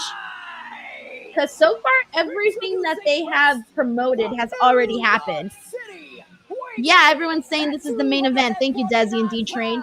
It's 7:09. So maybe this Raw will end with 2 hours and change and not go to 3 hours, unless they end up doing like a 40, 50-minute type of a match. Yeah, Jay Grouse, I saw this. Triple H said in an interview his sweet spot would be like 2 hours and 30 minutes. Yeah, that's wild. I'm not used to it. It's kind of weird. Oh my God, is this what it's going to be like every week? Us trying to predict what time Raw is going to end because we're not that sure. Also, just a friendly reminder to everybody, by the way, after this, we're going on a commercial break. After this watch along, I am going to be doing a review show at SANTI. So SANTI will be joining me. We'll be talking about Raw in a more eloquent fashion, talking about the show and the storylines and all of that. So immediately after that, that will be happening. So yeah. All right. Let's see. Let me get back to the games here. Oh, here was the next one. Here's the next one I was going to do. Guess the wrestler with the 2 clues. Next clue. This person is a 16-time 24/7 champion, and it's currently part of a stable in WWE. Who is it? Who is it? Cody Santella says no, Reg. Reg does not watch The Fed. He's on the AEW brand of this channel. We got a brand split on this channel. Oh shit, I just realized it. We got a brand split here. All right, let me see. Someone had the answer. Oh yeah, Martin Raheel. If your answer was Tozawa, you are correct. Martin Raheel, I see, had it. M. Durrett had it. Let's see. Paul McNeil had it. Joe Compton. Austin, no, you were close. V. Pool had it. And Ender Buckley. Jay Moscow also had it. Good job to everybody. Zay Cruz also had it. Good stuff. All right, let's keep it moving. Here's the next one. I only got 2 more, so I deleted it. Oh no. Cool. God bless, undo. All right. Here we go. 2 clues. This person was released by WWE in 2021, but then returned in 2022. Former NXT North American champion. By the way, everybody's been nailing this game. Like nailing it.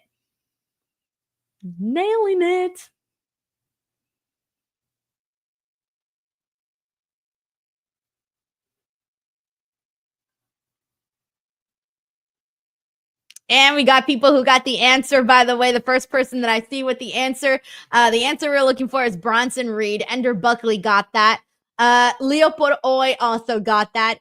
Ryan Marshall also got that. Zune Popular, Joe Compton, William Abuner, Benoit, Jay Moscow, Big G, Raphael Smith, Jeremiah Pete, Ryan, infamous Raider Loco, Andrea Price, Groovy Q, Paul McNeil, Chris Holsinger, Austin Wright, Hassan Terrell. Good job, everyone.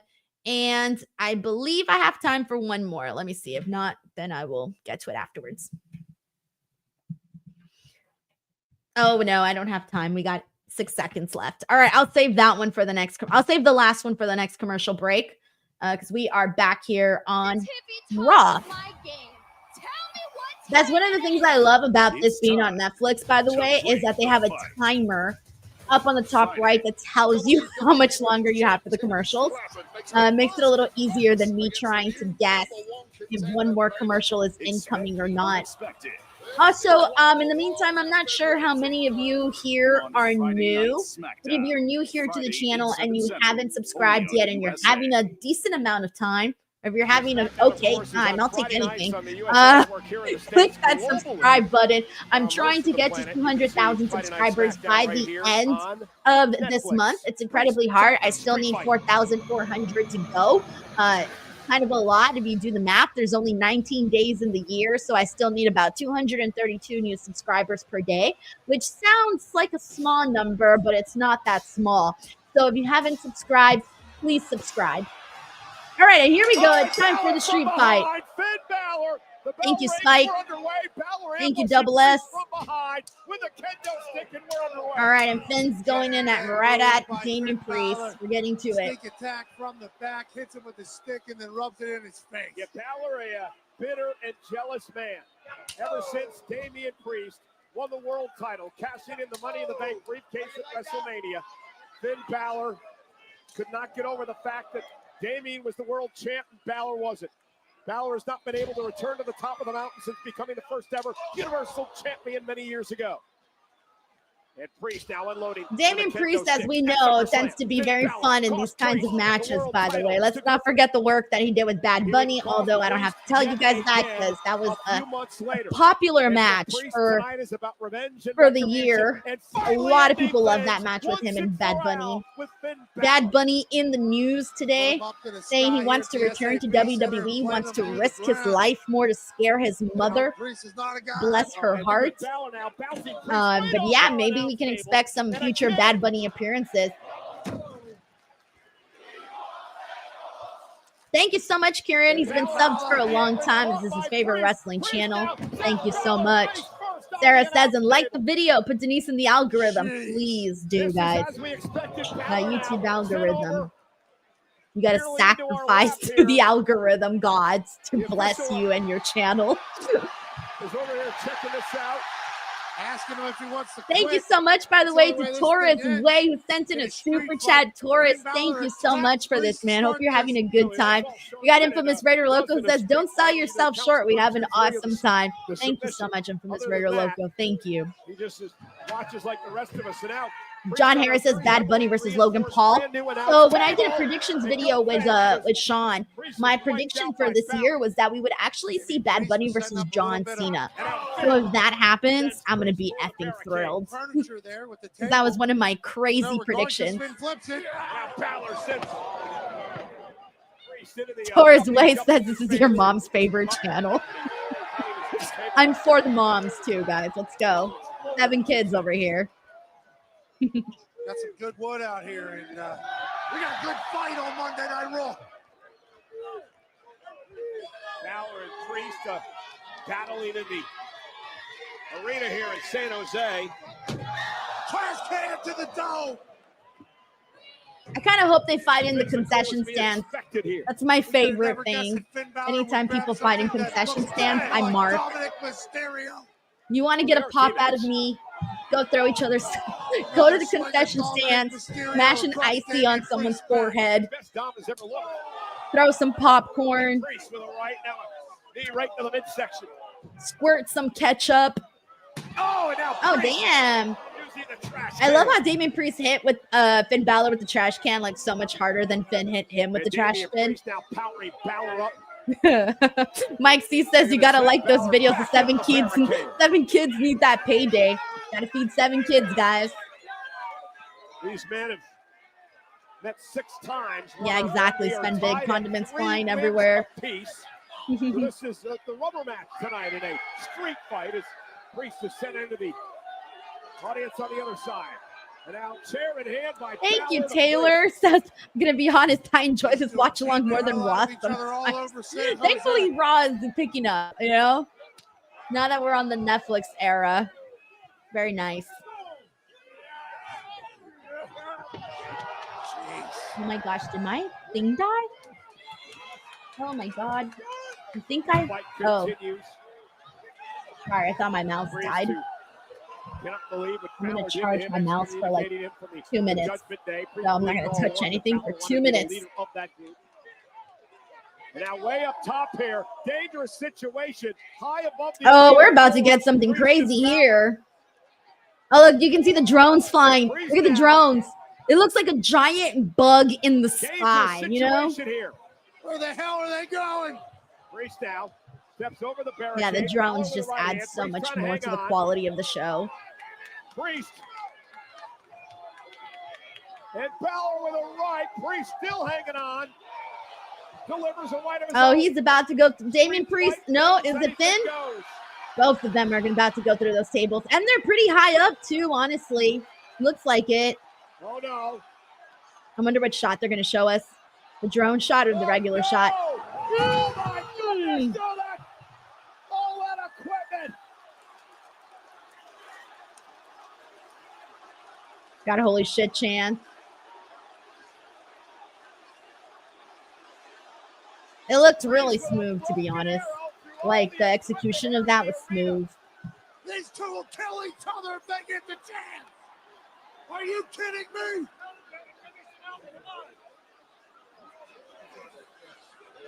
The officials are out there checking on Priest and Balor. Race P says, wow. McTaro says, OMG. Jay Muska says, nice. Yeah, I was going to say, like, looking at it a second time, they got some height there. Infamous for your local, thank you so much for the super chat. I'm going to charge my mouse for like an extra. Oh, never mind. It's commercials. I'm uncharging. I was trying to charge during the match, but now we're in a commercial break. So Infamous for your local says, Wednesday nights I watch live stream 95%, Dynamite 5%. Oh no. Look, I mean, Look, we are going to do a Dynamite watch along this week, by the way, in case you guys haven't seen, because it's Maximum Carnage. So we're going to do that. I think it'll be a good time. Come through if you guys want to come hang out. We just honestly just chill and mess around. That's all we do. We just try to have fun watching the show. And then we do a more serious review than we actually do a serious watch along. But we have a good time. Reg and I really enjoy watching AEW. So if you're an AEW fan and you just want to chill and hang out and watch the show, yeah, we'll be here for that. Mike C says, each ad break has increased by 15 seconds. No wonder. Well, I didn't look at it earlier, to be honest. I didn't see where we started at, but I did see that this one started at 2:59. However, I don't know if that's been the exact ad break time for everything. So Taurus Way, thank you so much for another super chat. Thank you. All right, so let's go ahead and let me do the last one. That was right. I need to do the last guess the wrestler. So here we go. This is the last one that I have for today. Here are the two clues. This person has not held singles gold on the main roster, but is heavily featured on WWE TV and made his main roster debut on a PLE. That was supposed to say his, not him. His.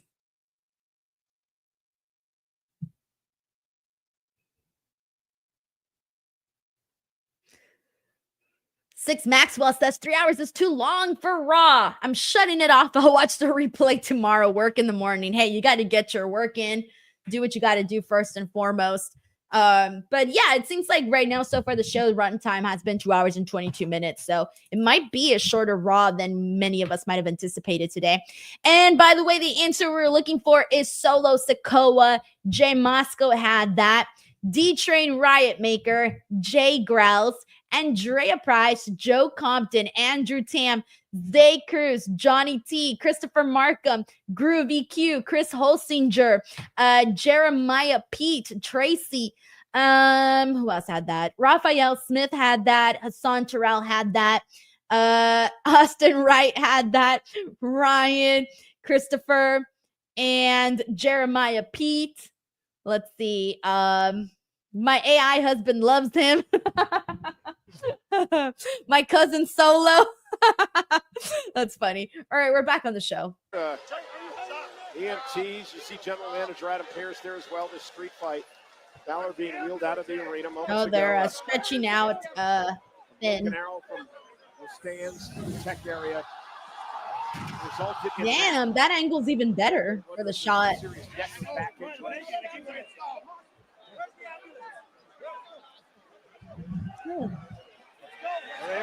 Oh, he's going after him still. Yeah, we can't end Raw like that. Oh, he grabbed Carlito by his hair. By the way, I haven't even been able to say that I really like the new stage that Raw has. It looks new, at least to me. Damn, JD McDonough sick bumped on that. And Priest looked in the eyes of Finn Balor and outbeat the hell out of Balor on the stretcher. I'll take it from here, EMT, says Damian Priest, who's rolling him. Oh my God! Oh no! I thought he was about to go like the back of his head was gonna go straight into the ring. That was a crazy visual. Thankfully, the stretcher turned sideways afterwards. It's gonna be over. Priest wants to make it. And Durrett says a murder on Netflix. Oh, a clothesline on a guy who has a neck brace. That's savage. Yeah, Melissa Cabello's Finn is going for a ride. For reals. I would pay good money for that ride. Carlito with a backstabber. Remember, no disqualifications in this street fight. JD McDonough. JD McDonough is dressed like Beetlejuice. And now the Judgment Day just beat the hell out of Priest. Obviously, when we heard street fight and we knew these goons were Oh, that's actually a really nice moonsault from JD McDonough. McDonough assaulting Priest with a moonsault. There's nothing the official can do. There are no rules in a street fight.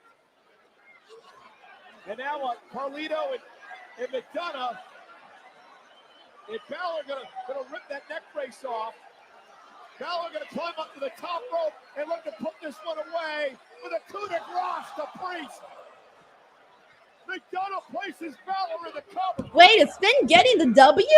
No. Okay, good. I hate to say it, but like, I don't think Finn Balor should be defeating Damian, especially after he was about to get stretchered out. McDonough still directing traffic. Balor was being wheeled out of the arena on a stretcher. Priest said it's not going to end that way. Judgment Day got involved. Tables are out, chairs, kendo sticks, and everything else. Now JD and Carlito trying to figure out what it's going to... Oh, the War Raiders. Backup has arrived. Raw is war. Pat with the Raw is war. Oh, Ivar, the sick nailed JD's big head. Wow. Damn, wipe them out. Just like that.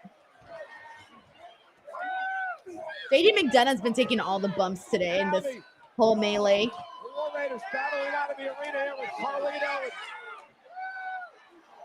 and JD McDonough. Back to where we started. One-on-one.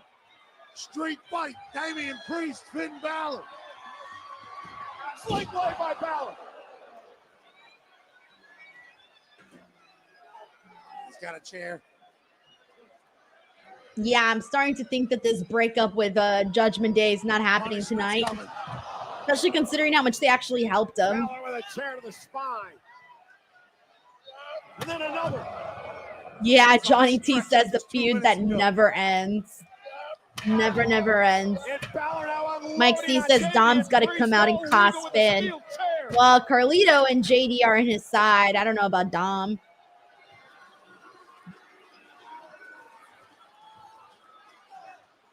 What's Finn Balor thinking now? Wants to put Damian Priest away for good. Are we getting Culero chants? I don't even know if Priest knows where he's at right now. Balor now with a chair to Or am I hearing that wrong? I was like, wait, it sounds like they're saying little. Priest here, maybe try to end his career.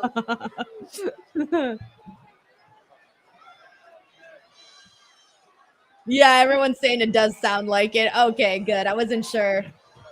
Uh-oh, Priest! South of heaven! Oh shit, the chair fell on Priest as he did the South of Heaven. Cover! Oh, I thought that was going to be it for Priest there.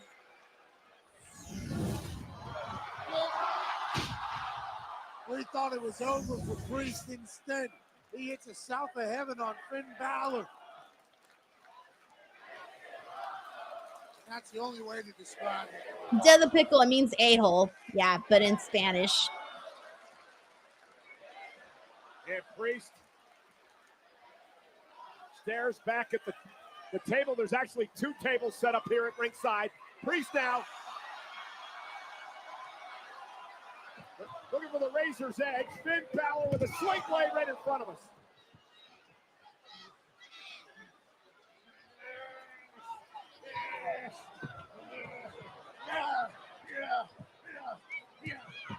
Damian Priest, precarious position here. Oh, is he about to do like a coup de grace into the chair? I mean, the table with the Priest on it? Balor. Yep, that's what. Oh, fuck, he fucking slipped with doing that. Oh, my God, it hurt Finn Balor probably more than it hit Damian Priest. Oh, my God. Look at Finn. He hits the coup de grace, and then he slipped, and then his back just like went straight into the table. Oh, man. That could have been very ugly. Mine next. And now Robbie Balor to the barricade into the timekeeper's area. How much more can these men take? They're pulling out all the stops. This has got to be the end of this feud, right? Like, this has got to be the end. The rally cap's like my back. I know. And his leg. When I saw his leg, just like that one specific leg just like slide through. Oh, bro. What more can they destroy?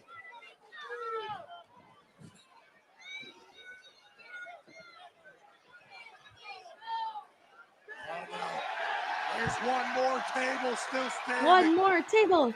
One more table. Priest down. Setting Balor up. Hey, yo. With the razor down to the table. There's been some sick spots in this match. Like I said, they're going all out for this. Bradley Thorpe says, I honestly have to say this is the first Raw in a while I've been excited. I think they did a pretty good job of like following up, you know, last week's very newsworthy Raw.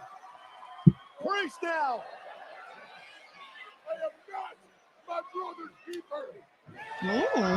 South of heaven. All right. Is that it? Cover. Wow, guys. And we're at 2 hours and 31 minutes. Unless more stuff happens after this, this is a 2.5-hour show.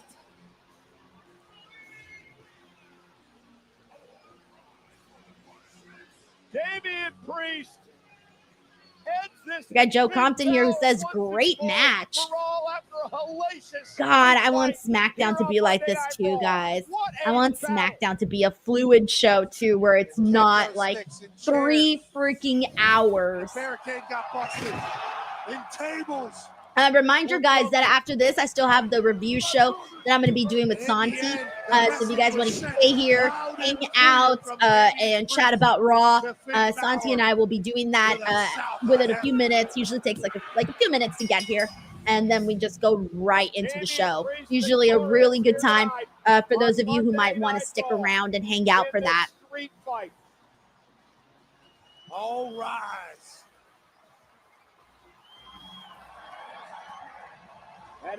Someone has a hi mom, I'm on Netflix sign. Next Monday, they're in Dallas, Texas. Is anybody here going to that show? Any Dallas, Texas peeps in here?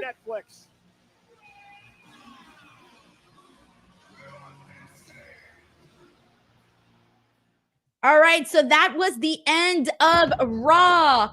Now, before you get to the chill portion of Netflix, Raw, and chill, make sure you guys get Blue Chew, promo code Denise. Are you jobbing out in bed? Do you have dreams of main eventing in the sack? Well, have no fear. Blue Chew is here to help you become the champ. Soon you'll make your babyface comeback and get the finish. Blue Chew is the place to go for chewable versions of sildenafil, tadalafil, vardenafil. These ingredients help men achieve stronger, harder, and longer lasting erections for sexual activity. Woo! The chewable tablets help fight off all forms of ED, which can include performance anxiety and maintaining an erection long enough for sex. A Blue Chew subscription includes a free online consultation, 24/7 medical support, a prescription for chewable sildenafil, tadalafil, vardenafil, if approved, and discreet delivery straight to your door every month, all from the comfort of your own home at affordable prices. No more in-person doctor visits, no more waiting for appointments, and best of all, no more awkwardness. So what are you waiting for? Head on over to the description box of this video and click on the link and make sure to use the promo code Denise. Alrighty, everyone. Welcome back to the show. I'm still waiting for Santi. And then as soon as he pops into the stream, we'll go ahead and get the Raw post show started. In the meantime, though, make sure to subscribe here to the channel, of course. If you had a good time watching the watch along, please subscribe. This Tuesday, tomorrow, I will be doing a post show for NXT, so you guys can hop in there for that. Wednesday, Reg and I will be doing AEW Dynamite Maximum Carnage watch along and review. Thursday, I'm doing the Royal Rumble trivia. So if you guys had a good time doing the AEW trivia, the WWE trivia that we did on Kahoot, I am going to be doing a Royal Rumble one this Thursday, and that is happening at 5 p.m. Pacific Standard Time. Make sure you're early for that because that's how you get to play live. And then Friday, I will be here with Robin, but I will also be doing a watch along. So watch along, and then I will then be doing the review show with Robin. And then Saturday, I will be here doing a watch along for Collision, which is going to feature a death match between Hangman Adam Page and Christopher Daniels. So it's going to be a week of nonstop streams. Again, I'm on the road to 200K, trying very, very hard to get there. I also just dropped a brand new video up on the channel, which you guys can check out. It is me trying to predict each and every single entrant into the Women's Royal Rumble. You can check that out whenever you want. And then tomorrow, spoiler alert, I will be dropping the men's version of that video. And I kind of liked it more than the women's version that I did. So I think the men's one is very, very fun. Check it out. That's going to be dropping tomorrow. So very, very excited about that. In the meantime, while we wait for Santi, I'm going to go ahead and get some of these super chats read here. We got Blinking with Kimberly, who says, my son and I will be at NXT tomorrow. Hell yeah, man. NXT is always, it's a good vibe. You're going to be seeing, the start of this new era for Oba Femi, for Julia. So there should be a lot of fun stuff on the show. I think they announced a tag team match, if I believe I'm correct, or 6-person. I forgot. They announced a couple of things. But Kimberly, that should definitely be a good time. We got Joe Compton here, who says Jacob Fatu supports Denise's Blue Chew ad. I love you, Blue Chew. Joe, thank you very much, man. We got we got Anthony Giuliano here, who says, what happened to Raw? Why was it over at 10:30 tonight? So for those of you who do not know, Triple H basically said in an interview that the Raw times were going to be a little bit fluid, a little bit more flexible. They weren't going to be really sticking to a certain time. It's going to sort of be all over the place from my understanding. And someone earlier had said the same thing, that Triple H said that the sweet spot is around 2 hours and 30 minutes. So I feel like every week is sort of going to be let's wait and see how much of a long Raw we get. So some Raws may be closer to that 3 hour, some may be a little closer to that 2 hour. And so it's looking like that is what we're going to be used to now. So it's going to be interesting because we're going to try to be like going into Raw. We're not going to know how much time we're going to be dedicating to it until we see how the show plays out. Because even when I was watching Raw today on the watch along, I'm looking at the clock and I'm going, oh shit, like they're already starting the main event and we still got like 50 minutes until we get to the end of the hour. So that's when I realized it. Oh yeah, that's right. We're going to probably end a lot sooner. So moving forward, I guess you can expect Raw to end at different times. And honestly, let's get back to SmackDown being 2 hours and we'll all be happy. Anthony, thank you so much for asking. Hope that cleared up any confusion you may have had. We got Infamous Raider Loco here who says, made me bumped I wasn't there for Penta, but loved the live stream. Thought of Becky or Charlotte, but not made at the show. Fun times. Thanks, leader. Honestly, I'm not expecting Becky or Charlotte until the Royal Rumble. I really think like why you're only a couple weeks away. Why kind of like blow that pop, the week or two before when you can do it at the Rumble? So I say hold up until the Rumble. Let's just have the returns there so you can have those massive reactions happen at the Rumble. So we'll see what they end up doing. But Infamous Raider Loco, thank you so much for the super chat. We got Heidi Ho here with a very generous super chat who says, Penta had the best debut since Y2J in 1999. Dude, for me, the Chris Jericho debut, holy shit, that's like one of the moments that I can go back and watch in wrestling and just like never get bored of it. That is such an iconic debut.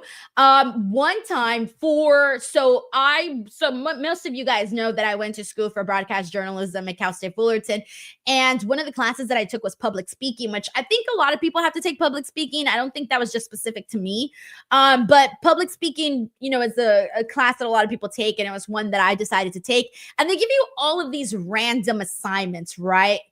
Like teach the class how to do something.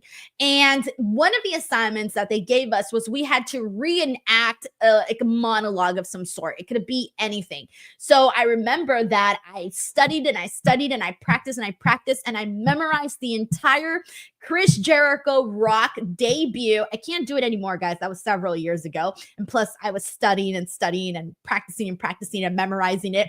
I studied the Jericho Rock moment when Jericho debuted, and that was my assignment. I performed that for my public speaking class, and anyways, got an A in that class. So shout out to Chris Jericho's debut for helping me get an A.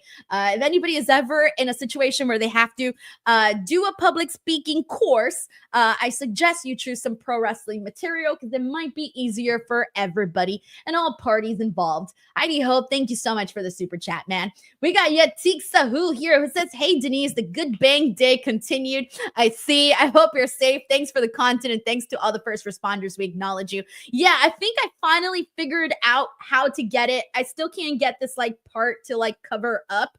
So I'm still working on that, but I think I found sort of a way to get them to at least look the way that I want them to look, but they're very hard. And thank you for supporting the content. And of course, guys, this is on Saturday we did here on the channel. I was so freaking proud of everybody and so thankful to everybody that donated. We were able to raise close to $1,500 for the wildfires here in California. And I was just, man, it's funny because I feel like so many times, talking about like, oh, hitting X amount of subscribers, hitting X amount of views, but I never felt more like genuinely proud of myself and proud of everybody here than the stream that we did on Saturday to raise money, because that felt like that was just felt good. It really, really felt good. They say it feels good to give. It really does. It really, really does, though. And it's been a hard time, though. And, things are getting better, which is good, but we're still not out of the woods just yet. But it's been really great to see, so many people coming together to support and just, give back to give back. So that's been great. Yatik Sahu, thank you so much, man, for the love. For those of you guys who just popped in, I'm still waiting for Santi. So as soon as Santi comes in, we'll go ahead and get the Raw post show started. I usually give him a couple of minutes and then he hops in because he's just kind of wrapping his stuff up, and then we'll go ahead and get the party started. We got Infamous Raider Loco here who says Nikki Garcia and Rumble after last week's TV spot. She could be a surprise for that. She looked great. I mean, she always does. Her relationship with WWE kind of looked a little bit rocky following, you know, her Hall of Fame induction. It kind of seemed like things went a little downhill with her relationship with the WWE, but it seems like they are mending that relationship. And I say that because if not, she wouldn't have been there at the show if they weren't looking to mend that relationship. So I was very happy to see her. I love the Bellas. I think they're so smart in the way that they handle their business. They have been able to make a successful life for themselves outside of WWE because, you know, they got their wine business. They got a podcast on Sirius. I mean, they got so much going on.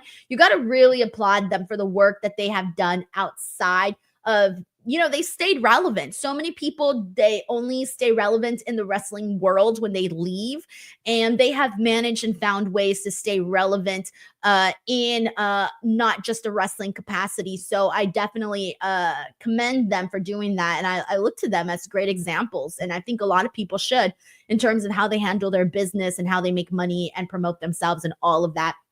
We got Chris Ledeck here who says, be safe, Denise. I hope the wins don't get too bad.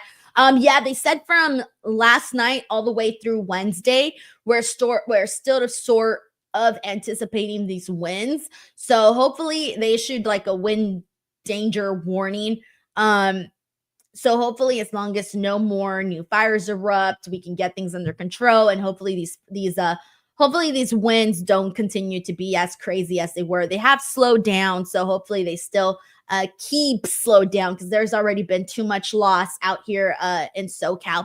Thank you, Chris. We got Tevin Walker here who says, love your channel. Today's show was awesome. Love the matches. Still feel sad for Dakota though, but I'm sure her time will come. Yeah. First of all, Tevin, thank you so much for supporting the channel, coming through. I'm glad you enjoyed today's show.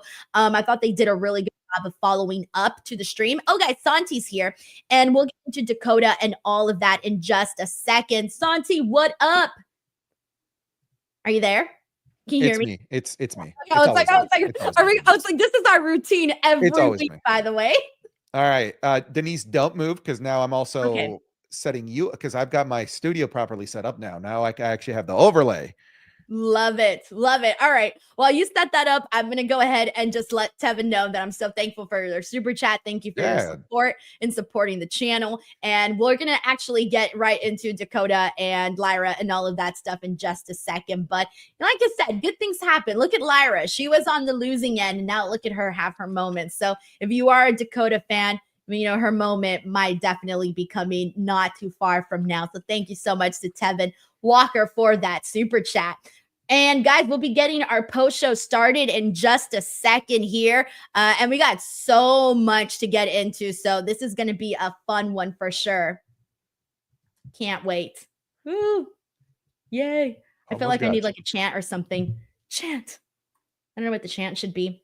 Hey, Santi, have you heard the recent news? Tell me, hit me. What news? So I am a mother of 7. Octomom, septomom. Is that a septomom? I think that's what it would be, right? So get this. AI is confusing an interview that I did with Jacob Fatu where he's talking about his wife and 7 kids. And AI is listing me as Jacob Fatu's wife.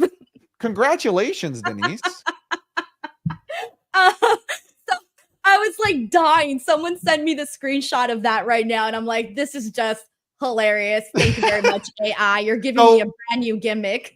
How do you feel about your husband going around that he loves saying that he loves Solo all the time? Does he say it to you too? You know, I unfortunately don't get told I'm loved as much as he tells Solo Sikoa that he loves us. So, you know, the hubs and I are going to have a little chat, you know? Fair.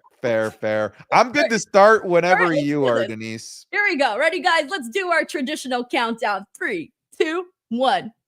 What is up, everyone? Welcome to Speak Now Pro Wrestling. It is Monday, January 13th, and I'm so glad that SANTI and I are back to do the Raw post show. Last week we weren't here because I was at the show, and it just got to, it would have been, poor SANTI, you wouldn't have slept at all had you had to wait for me. So I'm so glad to be back here this week. Good to see you, SANTI. How are you feeling? Oh, I'm doing great. Frankly, I also didn't sleep even without our post show because I was making content till like 4 a.m.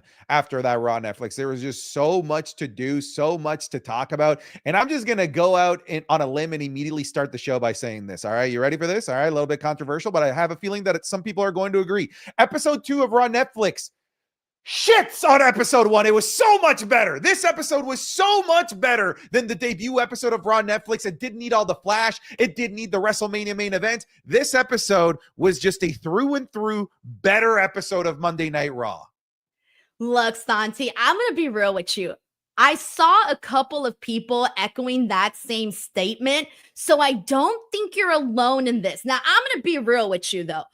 Being at the show, getting to feel that, like, the vibes and everything, even though there were some things that kind of felt like, oh my God, like this is too much, it wouldn't have happened.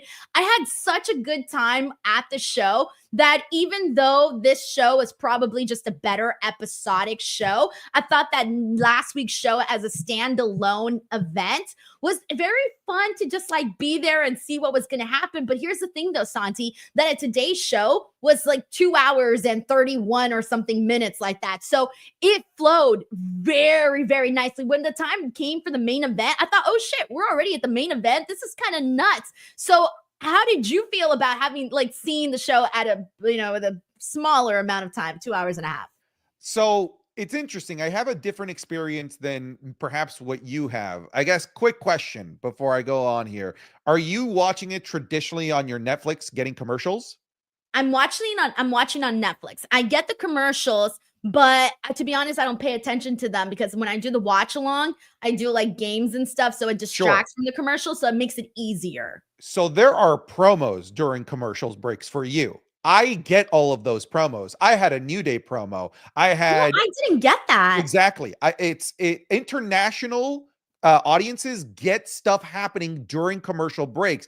It's kind of shitty because my experience is better than yours. There was a great New Day promo. They finally got to speak. They had a full 5-minute conversation where they didn't get booed. Yes, they had a full backstage segment. So we're actually getting like an asynchronous experience where mine is just better than yours because of that. So you were mentioning, that it wasn't a 3-hour show. For me, it was, because I got 3 hours worth of content. Because even in commercial breaks, I was getting content.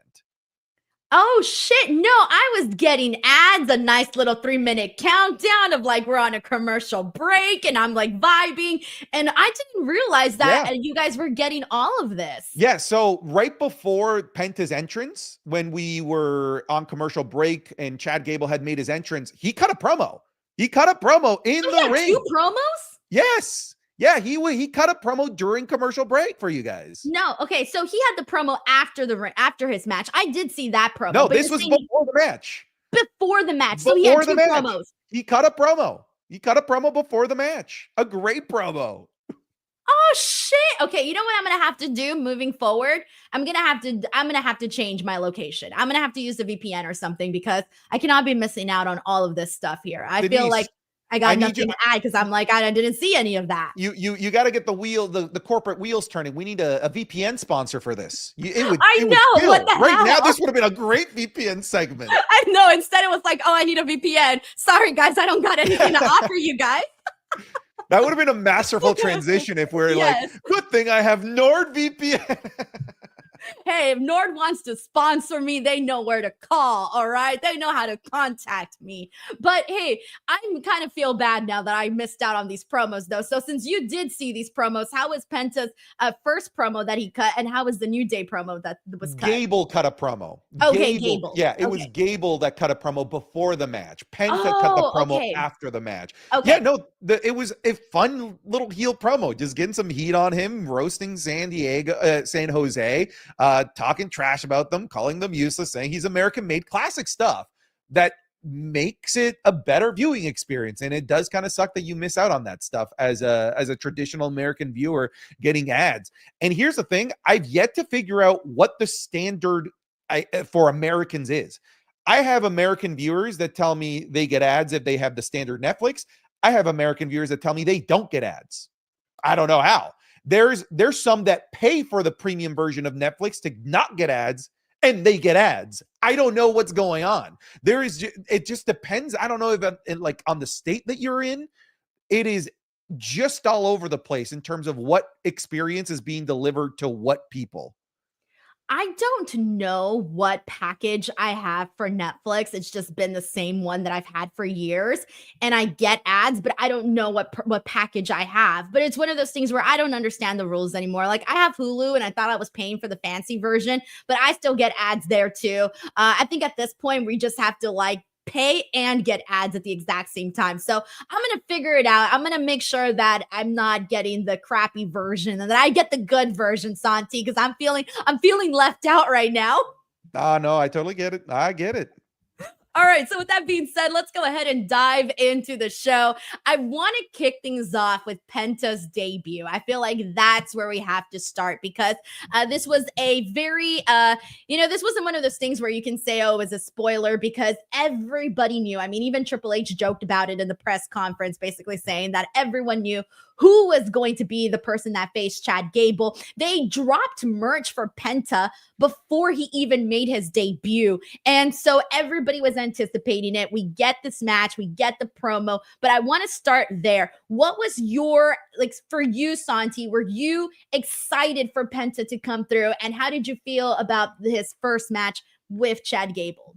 Very much so. I was incredibly excited for Penta. When I started watching AEW, Penta was one of those initial names that I fell in love with. I'm like, this is the alternative I'm looking for. Something that I can't get in WWE is being offered here in AEW, in Penta's Wrestling and Rey Fenix and the Lucha Brothers. So I was very excited. My expectations were through the roof. I was going around telling people, like, if you don't know, you're about to learn about Cero Miedo. Like, trust me, this guy is unique in so many ways, and I feel like he delivered. It still felt like a nerfed version of Penta, because if you've seen Penta matches, if you've seen AEW or Lucha Underground Penta, you knew beforehand there was no way that they were going to let him operate at that full 100% version and do the crazy things that he's that he's known for doing. But even in this match, I really felt like it was an awesome showcase of what Penta is all about. And Chad Gable was such a great dancing partner for him as well, to showcase pretty much a good portion of his arsenal as well. And what I was really pleased about, and it put a smile on my face, is like how many people there knew who Penta was. He got a great pop. People knew the Cero Miedo thing, which was great. And you can't really say that about a lot of people debuting for the first time on main roster TV. But here's the thing. This is a little bit of uncharted territory. We haven't seen this happen too much. We saw it with, and I'm talking about people going from one North American promotion to the other. We saw it with Jade Cargill being immediately inserted into the main roster. And I believe this is the second one, Penta, right? Unless I'm missing somebody else. Yeah, no, it was really just them two, because like when Ethan Page came through, Sean Spears, like all those people, they went to NXT. And I mean, Of course, Cody Rhodes, but we're not really counting Cody Rhodes in this situation right now. But no, I get you. Yeah. But it's cool to see that the things that they became known for in AEW are carrying over here with their initial impressions. We saw it with Jade Cargill, and we're seeing it here with Penta, which is so nice. Yeah, and I love that, because there are certain people that you do that with. There are certain people that have to bypass NXT because they're at a certain level. And it's kind of, to me, it's sort of like a respect thing, right? Like if you've done so much, like for example, with Penta, you don't put him on NXT, you put him on the main roster because he is that kind of a performer. And so for me, I kind of felt like this, I felt two sort of different things. First of all, I was sort of expecting this match to be to show more of what Penta can do. I know, like you said, we weren't expecting to see what he did, you know, with Ray Phoenix over on AEW or any of that, but I was expecting a little bit more to let him have that like wow moment. You know what I'm saying? When you got your lucha person on the show, because as we all know, I think that lucha is the easiest thing to, the easiest style of wrestling for people to be like, wow, especially if you're not really, if you're a new wrestling fan or you're a casual wrestling fan, if you got a luchador out there, that's going to be the person you're going to get a reaction watching. I would have loved for them to have a portion in this match where we got to see just a little bit more of that, because we did get a couple of spots here. Don't get me wrong, we did, but again, if you've seen Penta go, you can see you've seen it just a lot more than what we got here tonight. So that was sort of my portion. I think there were a couple of moments where maybe there were some nerves, but then he quickly like bounced back. I did love that at the start of the match, by the way, we got to see him sort of have a wrestling match with Chad Gable, where they were doing this bits where they were going in and out and, you know, arm drags and things like that. That to me was very, very fun to see them sort of like go toe to toe with each other. So we got a little bit more so though of a Chad Gable match versus a Penta match with just a couple of Penta moments sprinkled in there. And then everybody popped for the Canadian Destroyer, which, you know, they're in WWE, they're calling it the Mexican Destroyer, which I thought was funny. But those were the moments that I think really got Penta and the people like behind him. But for me, Santi, it was the freaking promo. It was the promo that got me at the end when he looked deadpan in the camera and he just said it was a Mexican who got him here right now. And he was talking about how, you know, his work and all the people supporting him and throughout these years and his whole career. I just thought, man, I kind of got a little emotional thinking of like seeing that, because you could really feel his passion and I felt it, you know? In the amount of time that I've seen Penta when he was in AEW, I swear to God, he got more promo time here than he did in so much of his time in AEW. Obviously, I'm exaggerating. Kind of do most of the talking over on the AEW side. That I feel like is a cool sign to see WWE give Penta the ball and trust him to cut a promo, even though English isn't his first language. Not in a million years under Vince McMahon would this be happening. Under Vince McMahon, Penta would have a pinata gimmick, something stupid, something ridiculous. Out in a lawnmower.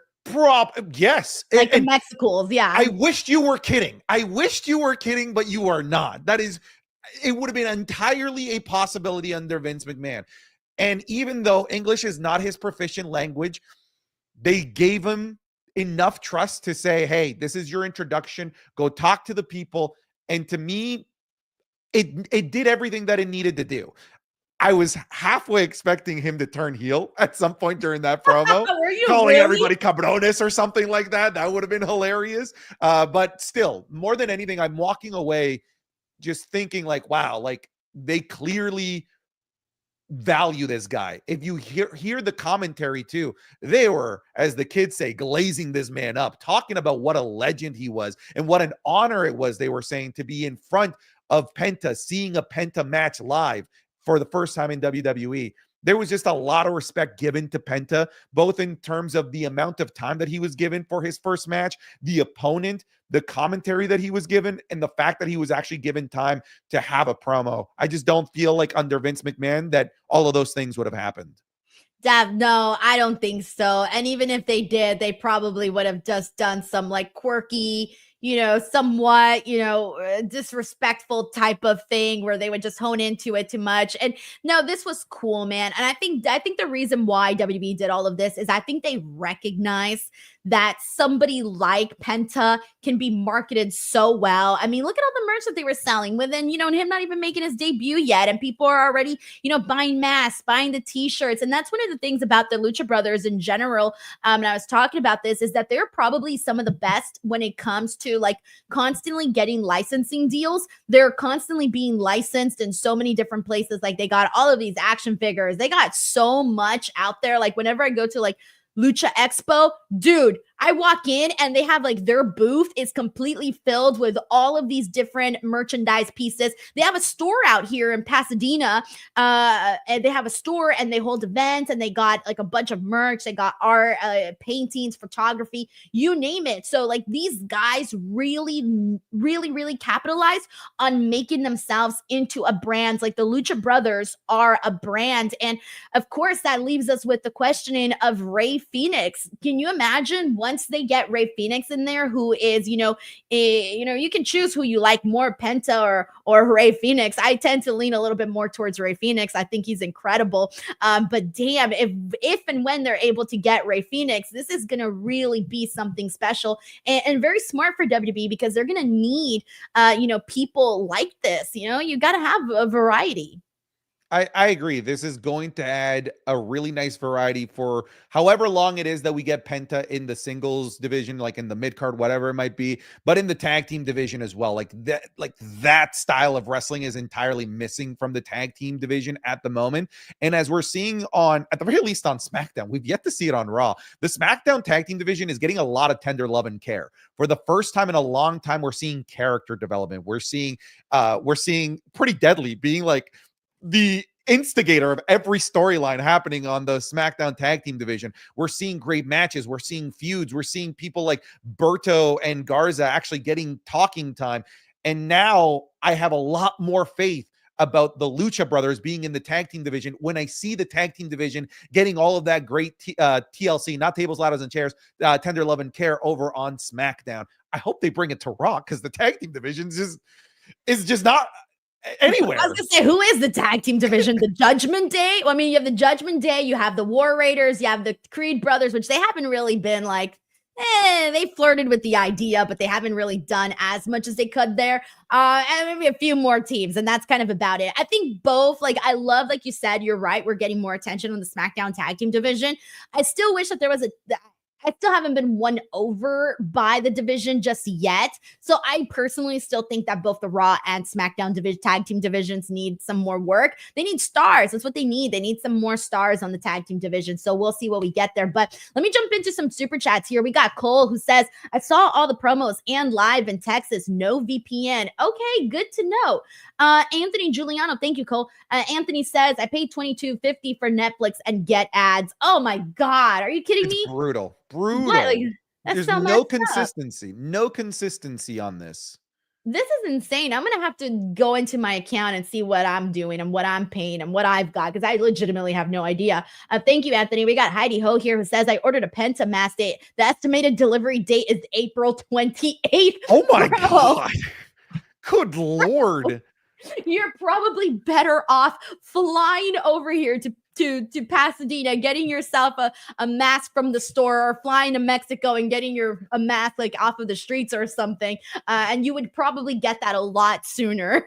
That's so wild. April 28th. Heidi Ho, I can't wait for you to get your mask. We got Zodia here, who says Penta's bottom rope botch was followed by a great finish. Sword loading, winning with the BT Bland. Yeah.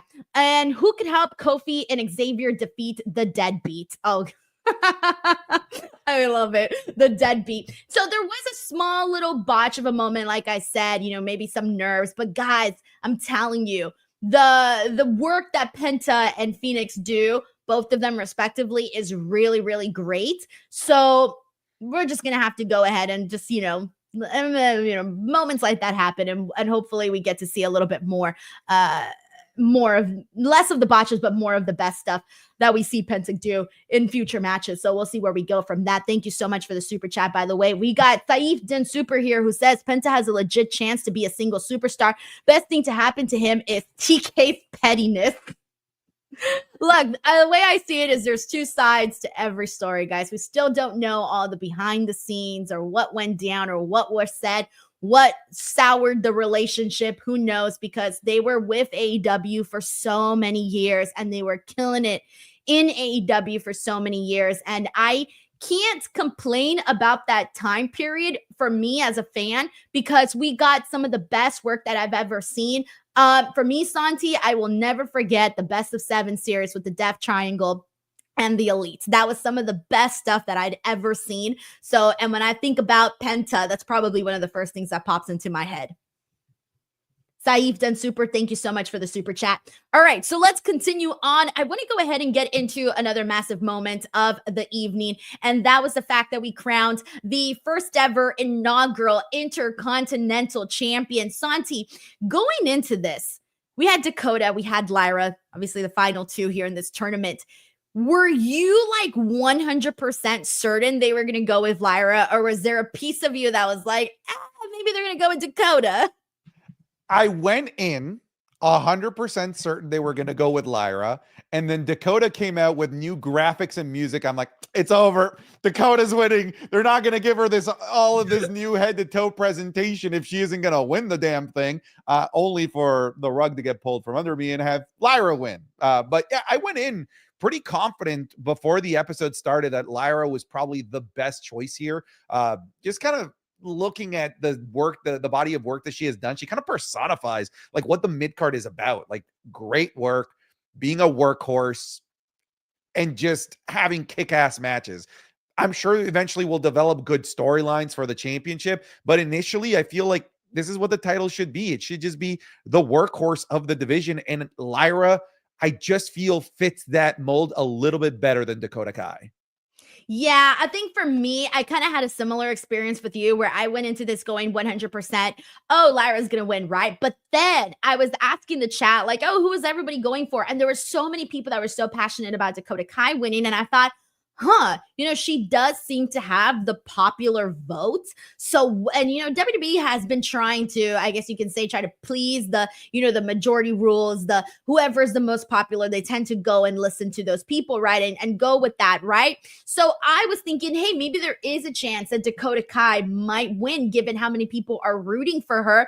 But then I thought, and this was the big reason why I was going with Lyra. I mean, of course, she's a great wrestler and all of that, but she made it to the finals of the Queen of the Ring and she didn't win.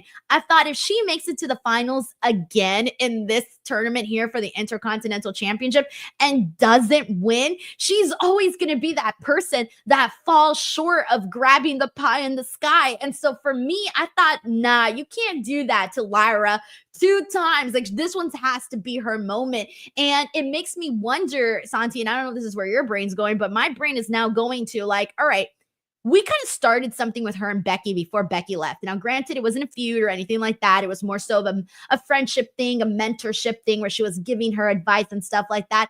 Becky's been gone. When Becky comes back, we don't know what direction she's going to go in. We don't know what she's going to do. None of that.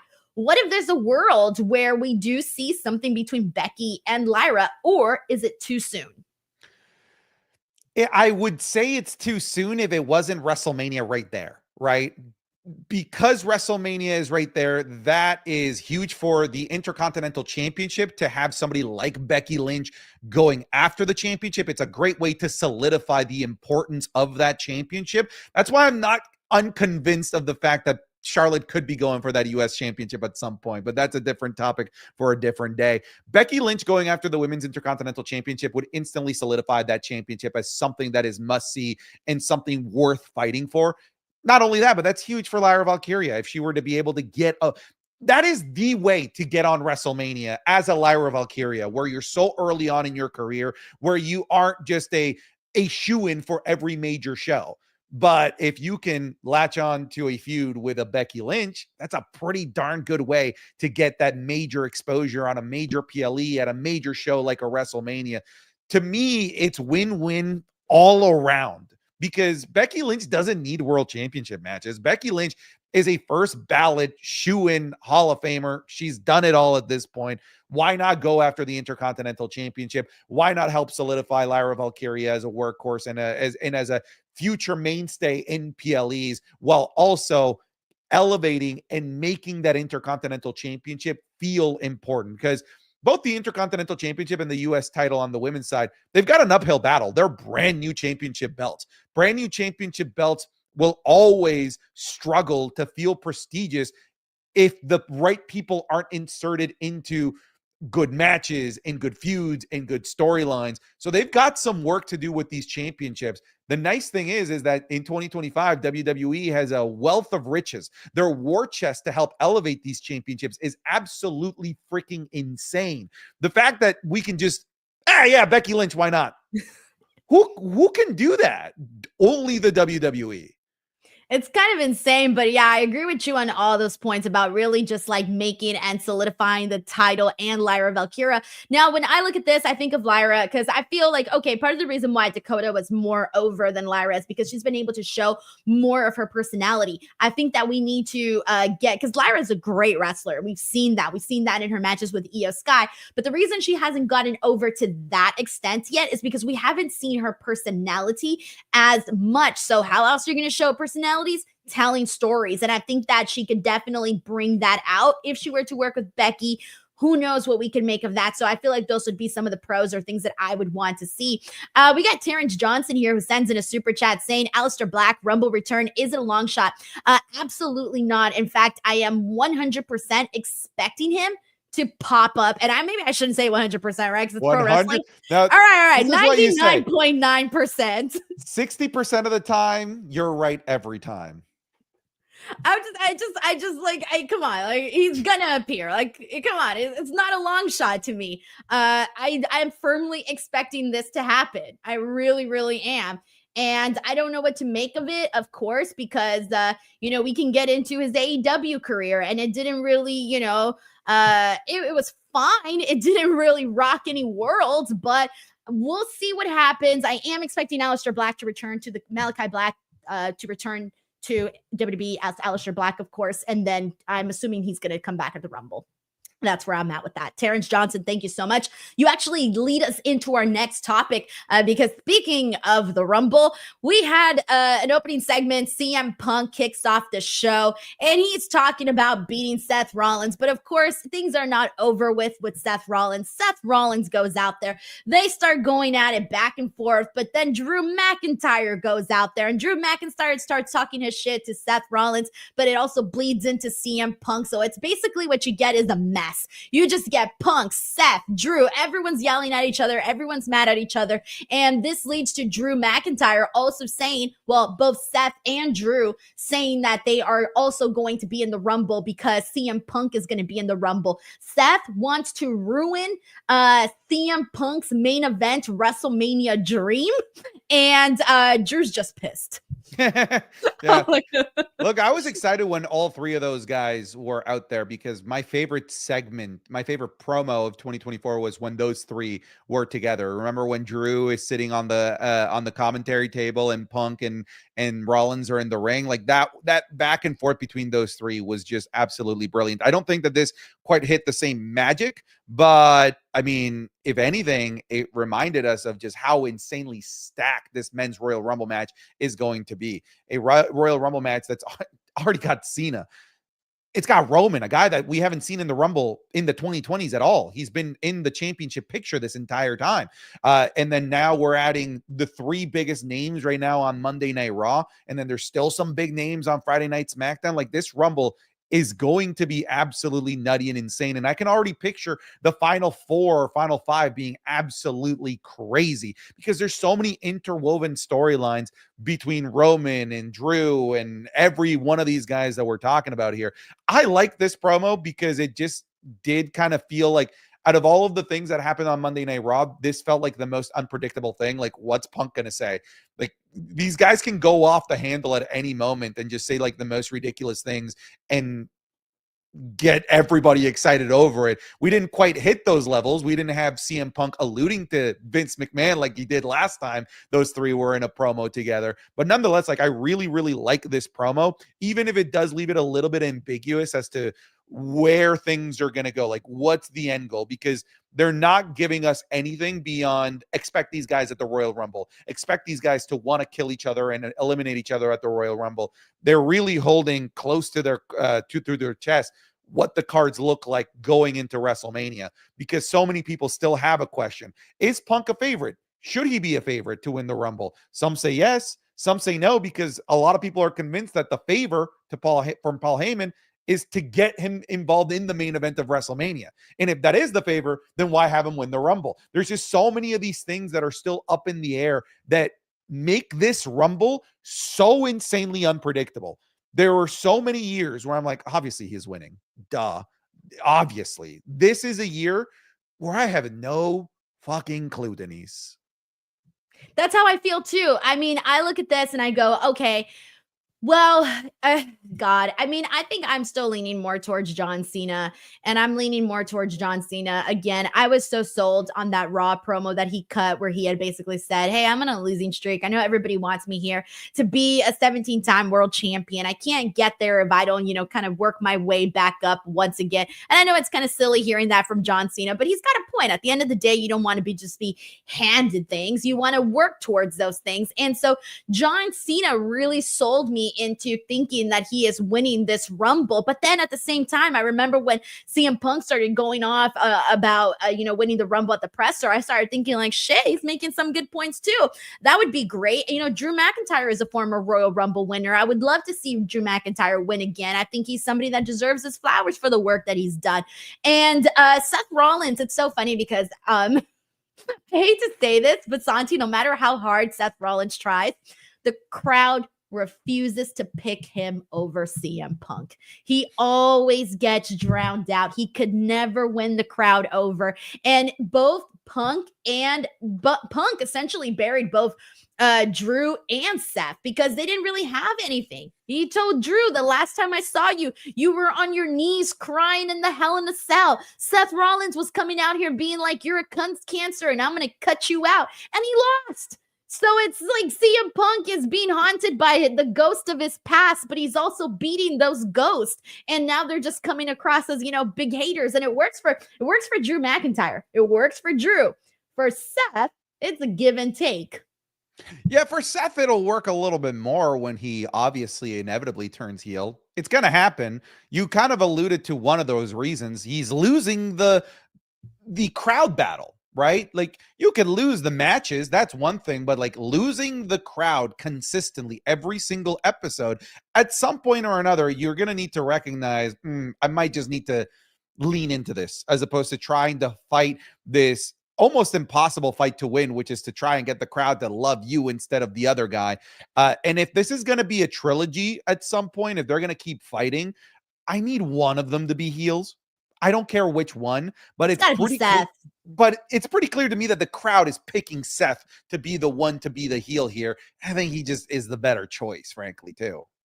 I felt like they should have done it sooner, Santi. I felt like from the moment that he went out there and was like, CM Punk ghosted me and everyone was booing him, that was it right there. I actually thought he was going to turn like full on heel at the Raw Netflix premiere. I wish they would have really just like gone in and done it there, because then that would have sort of I think that was sort of kind of protected him from, because him coming out and trying to be a babyface and the crowd saying, no, we don't want you. It's making Seth look bad, in my opinion.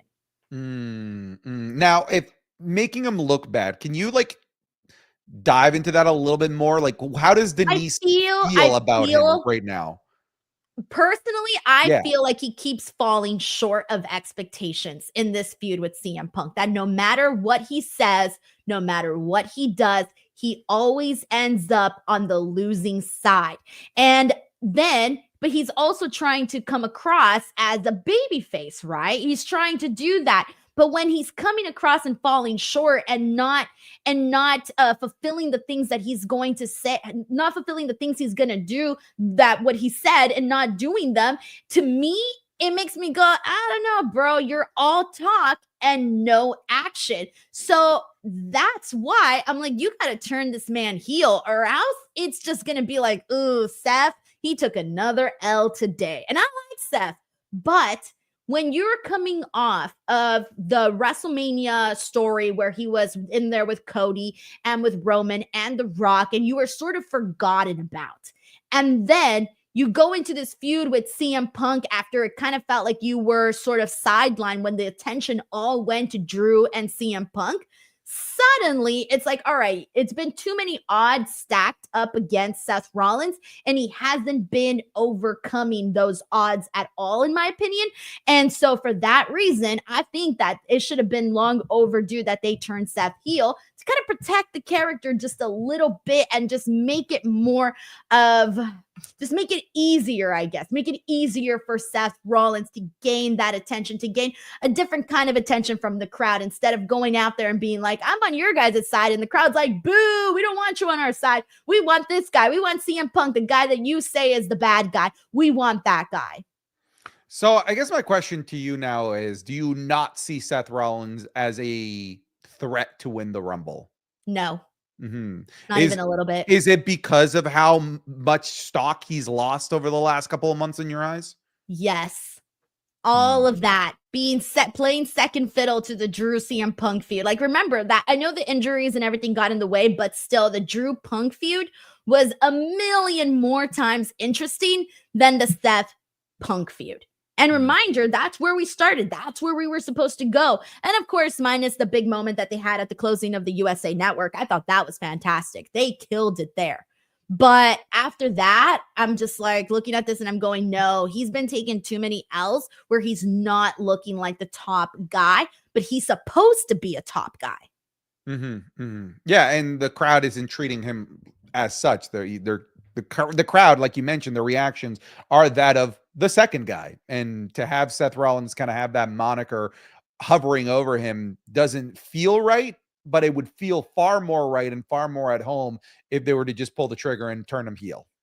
Yes, exactly. So I say turn Seth heel. Let's roll with it. In fact, I think it was overdue, and let's just get to it. But we'll see what happens. The WrestleMania is going to be a fun time. All right, let's keep it going. I want to get into this backstage interaction that we had with the Judgment Day. And as we all know, Dominic Mysterio tried to win back Rhea Ripley last week when she won the title, stretching out his arms, wanting to. You don't know that. You don't know that. That might have just been a friendly hug. You don't know that. You're making major assumptions here with no proof. That is a very dangerous thing to do. Someone comes up to you with arms wide open, being friendly like, person. Hey. Friendly. That's a friend right there. That's somebody you trust. Absolutely not. He Disgusting was trying slander. to I won't allow this. Rhea. And now he's not understanding that Liv is pissed at him and she's out. She's going to ruin his life. And you know what? It's going to be great to watch. You think that we're going to get him just like having to look, I feel like I've been on the receiving end of what Dominic Mysterio is about to go through. I feel like every man that's been in a long-term relationship that just has to like kind of like peek over is like, are you mad? Nope, not mad. Oh no, she's mad. And then I've been through this, brother. I've been through this. But she's got a reason. She's got a reason. Can you blame her? Can you blame Liv? Lot of assumptions you're making here. I feel like that was an entirely platonic hug, congratulating Rhea Ripley. And for you to even make an assumption that it's anything else, it's gross. Let's say it is a platonic hug, Santi. Why should he even be giving her a platonic hug? She just won the championship. You congratulate your coworkers when they accomplish something. I'm sorry that this man has better morals than you, clearly. But only a couple minutes prior to her winning, he had thrown in the bout to try to screw Rhea Ripley. So who tries to screw somebody and then after give them a hug when they come out on top? Look, just a lot of assumptions here, Denise. Honestly, this is I'm honestly wanting to leave right now because we could get hit with a liability suit with the horrible things that you are alleging about Dominic Mysterio at this moment in time. This is all her. This is all her. This is not me. He's going to end up wiping floors for Liv Morgan. He is going to be like, she's going to treat him like, she's going to have him running all her errands. Like, that's what he's going to become, an errand boy for Liv Morgan. I'm going to die laughing if we see a backstage segment and he's cleaning the floor with a toothbrush. She threw his flowers. She didn't give a rat's ass about those flowers. They look nice. They looked expensive. I mean, after what he did for her and he only bought her one bouquet. Wow. Bougie ass Denise over here. They're expensive. Mysterio has that WWE money to buy more than one floral bouquet. Look, All right. Clearly, you're very materialistic when it comes to these things. All right. It's the thought that counts, Denise, not the number of thoughts. Okay. Given the fact that he messed up this past Monday, I feel like he had to do more, overcompensate a little bit to try to ask for How do you forgiveness. fix this? How do you fix this aside from more flowers? You don't. He's done. There is no forgiveness. She needs to get rid of him. Wow. Thank you. All right. Next. I'm done. We can move on. There's no forgiving. I'm just saying. That's it. He's done. He'll find a way. He'll find a way. Nope. He got Rhea Ripley to forgive him. Remember? Remember? He got Rhea Ripley to forgive him. But it wasn't. What did he do for her? He wasn't like he was off with Liv Morgan when she forgave him. He wasn't off with Rhea Ripley this time. Do you see the holes I'm poking in your argument here? Yeah, and then look what happened when she didn't forgive him. She ended up getting screwed afterwards. Okay, but like, moving on. See, because you don't got nothing, Santi. I'm right. I win the argument. All right, we got Stephen Marchuli here who says Seth, Drew, Owens, heel stable versus Cody and friends post WrestleMania could be happening. Look, they have a lot of similarities. That would be a power freaking group and an angry freaking group. I don't hate it. But at the same time, I kind of like them all doing their own angry little thing. Is this something you'd want to see, Santi? It feels like a lot of star power getting shoehorned and cornered into one thing when I'd rather see them doing different things and propping up individual storylines and giving us more as separate as opposed to just being forced to only one thing with all of them together. You know what I mean? I feel you. All right, Steven, thank you so much for the super chat, man. I appreciate you. All right, let's continue on here. I want to get into Sheamus versus Ludwig Kaiser. Pretty straightforward and a nice hard-hitting little matchup that we had here between both guys, but Sheamus gets the win. You know what? I'm sort of in the position now where I feel like I want to see Ludwig Kaiser. I'm going to start to get some big wins here. Yes. That's all I was thinking about. I was happy right. for Sheamus, but it didn't get a reaction out of me. Yeah, I'm glad that we're back together, Denise, that this separation between because of Dominic Mysterio, we can come back together. Ludwig Kaiser should have won that. I really wanted to see Ludwig Kaiser win, mostly because I've seen Sheamus Braun Breaker. I want to see a world where we have Ludwig Kaiser leading a narrative, not just having matches, not just having good matches. I want to see what Ludwig Kaiser can do being the opposite heel to a majorly over guy in Braun Breaker. What can Kaiser do in that situation? What kind of promos can he cut? Can he stand out if given the ball and given the opportunity to have a major feud with Braun Breaker? I guess that'll have to wait, but I'm kind of with you. I love Sheamus, don't get me wrong, but I'm significantly less excited as to what a Sheamus Braun Breaker feud looks like. The cherry at the end of this storyline would be Sheamus getting his Grand Slam and winning the Intercontinental Championship. That's the big thing right there for sure. But in the long term, I would have liked to see the development of Ludwig Kaiser as a singles heel in the mid card, but that's clearly going to have to wait. Yeah, like you said, unless it's leading to Sheamus getting that, Intercontinental Championship win, then we kind of want to start to see the wins going in the other direction. But moving on to Gunther, he had a confrontation here with Jey Uso that led to Jey Uso and him. They're going to have a match at Saturday night's main event. Santi, look, I was under the impression, and I still am under the impression, that Gunther is making it to WrestleMania as World Heavyweight Champion. However, I don't know. I do think there could be a chance that Jey Uso wins only because Gunther has already defeated him 2 times.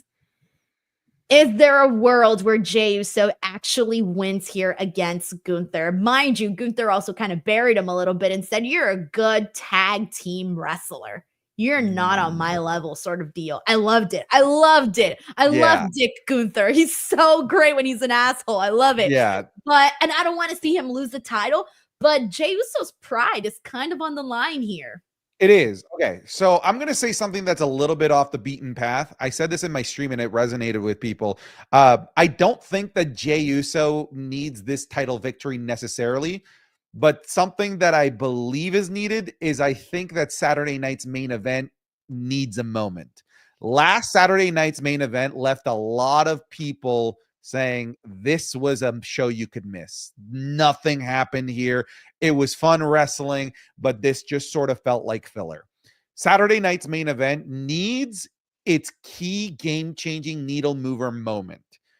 Because if it happens, if in that moment happens to be Jey Uso winning the World Heavyweight Championship, then every Saturday night's main event henceforth is must watch. You cannot miss Saturday night's main event because something like this can happen. It still feels crazy. Like it doesn't feel logical yet to have Gunther lose the World Heavyweight Championship. But I'm also willing to see what that looks like. I'm game if they're gonna pull the trigger on Jey Uso. Maybe they test the waters with championship changes of lesser championships like the Intercontinental Championship or something else. But at some point, they're going to need to do something big for Saturday night's main event. And I don't think it gets bigger than Jey Uso winning the World Heavyweight Championship. That would be crazy.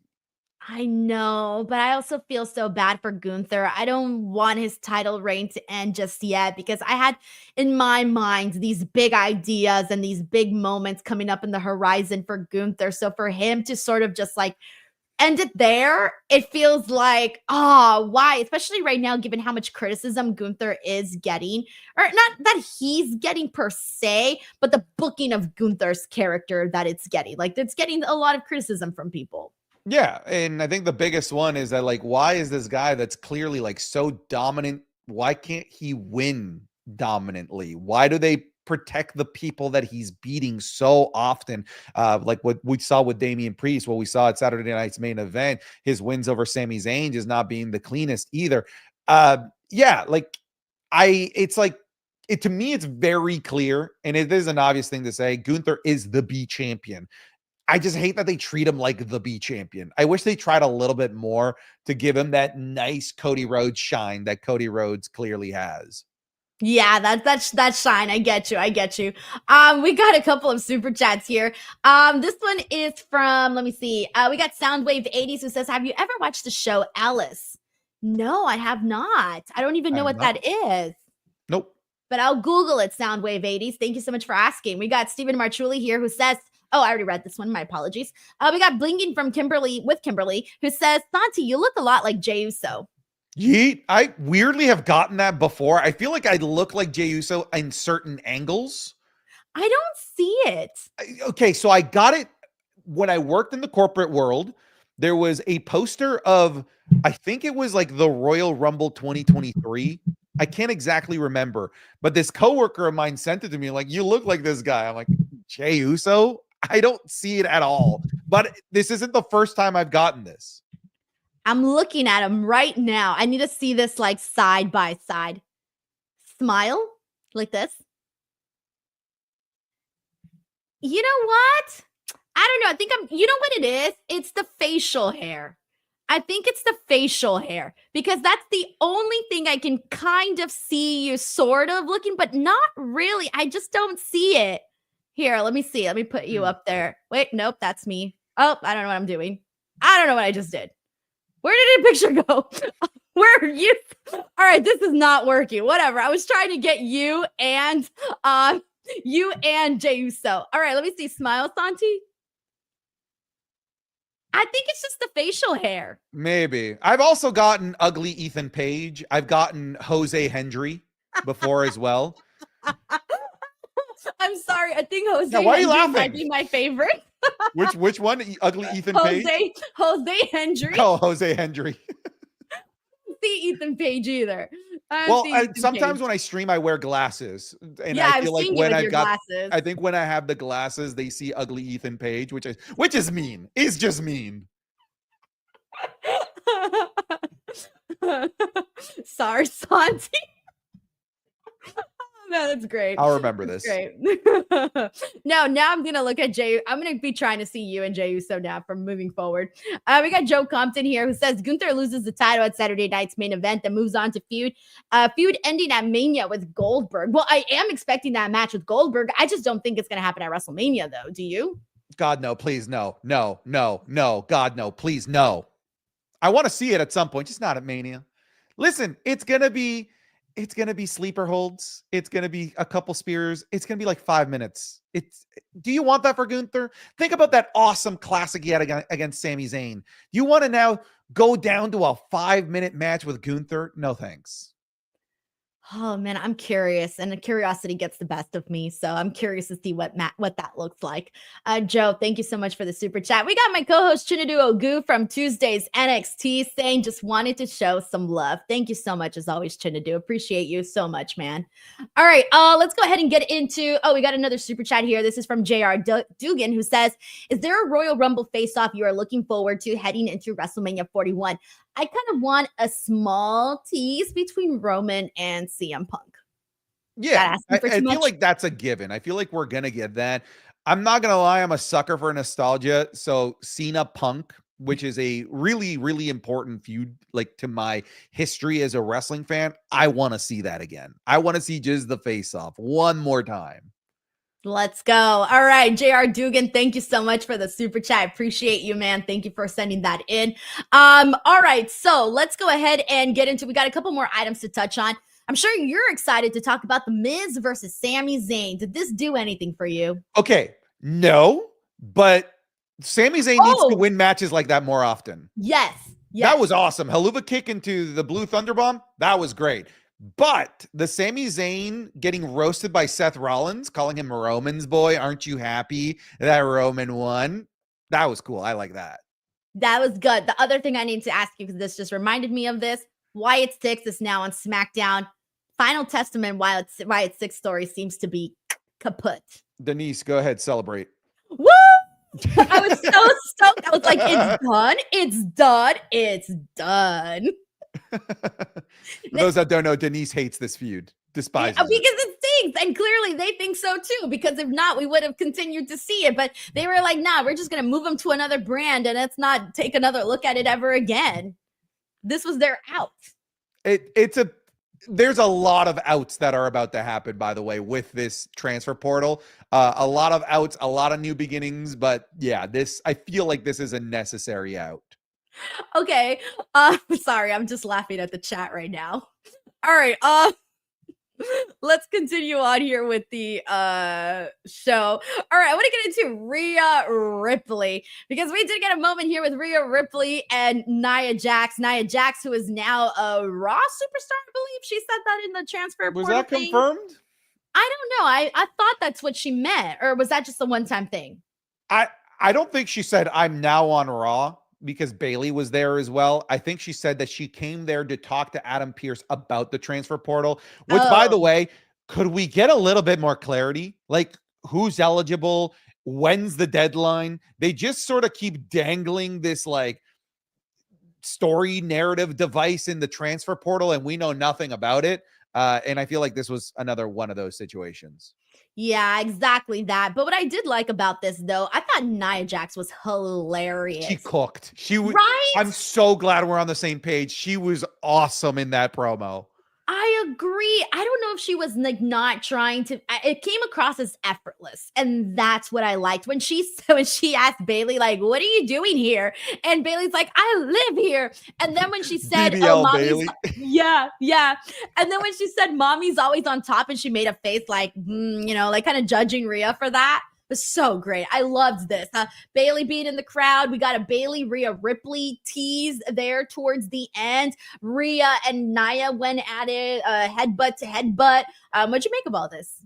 I weirdly liked it. At first, I was like, what are we doing here with all of this? But then as Nia was talking, I was like sitting here eating popcorn, enjoying every word coming out of her mouth. She was awesome in that promo. The Rhea Ripley stuff beforehand, I was like, oh, this is like pretty like generic. I'm the babyface. I just won. Look at my new title. Haha.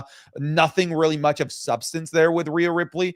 And I wasn't really expecting too much substance there because I just don't think that Rhea Ripley is going to have a meaty feud until we get to WrestleMania. I feel like Rhea Ripley is going to be in cruise control until WrestleMania.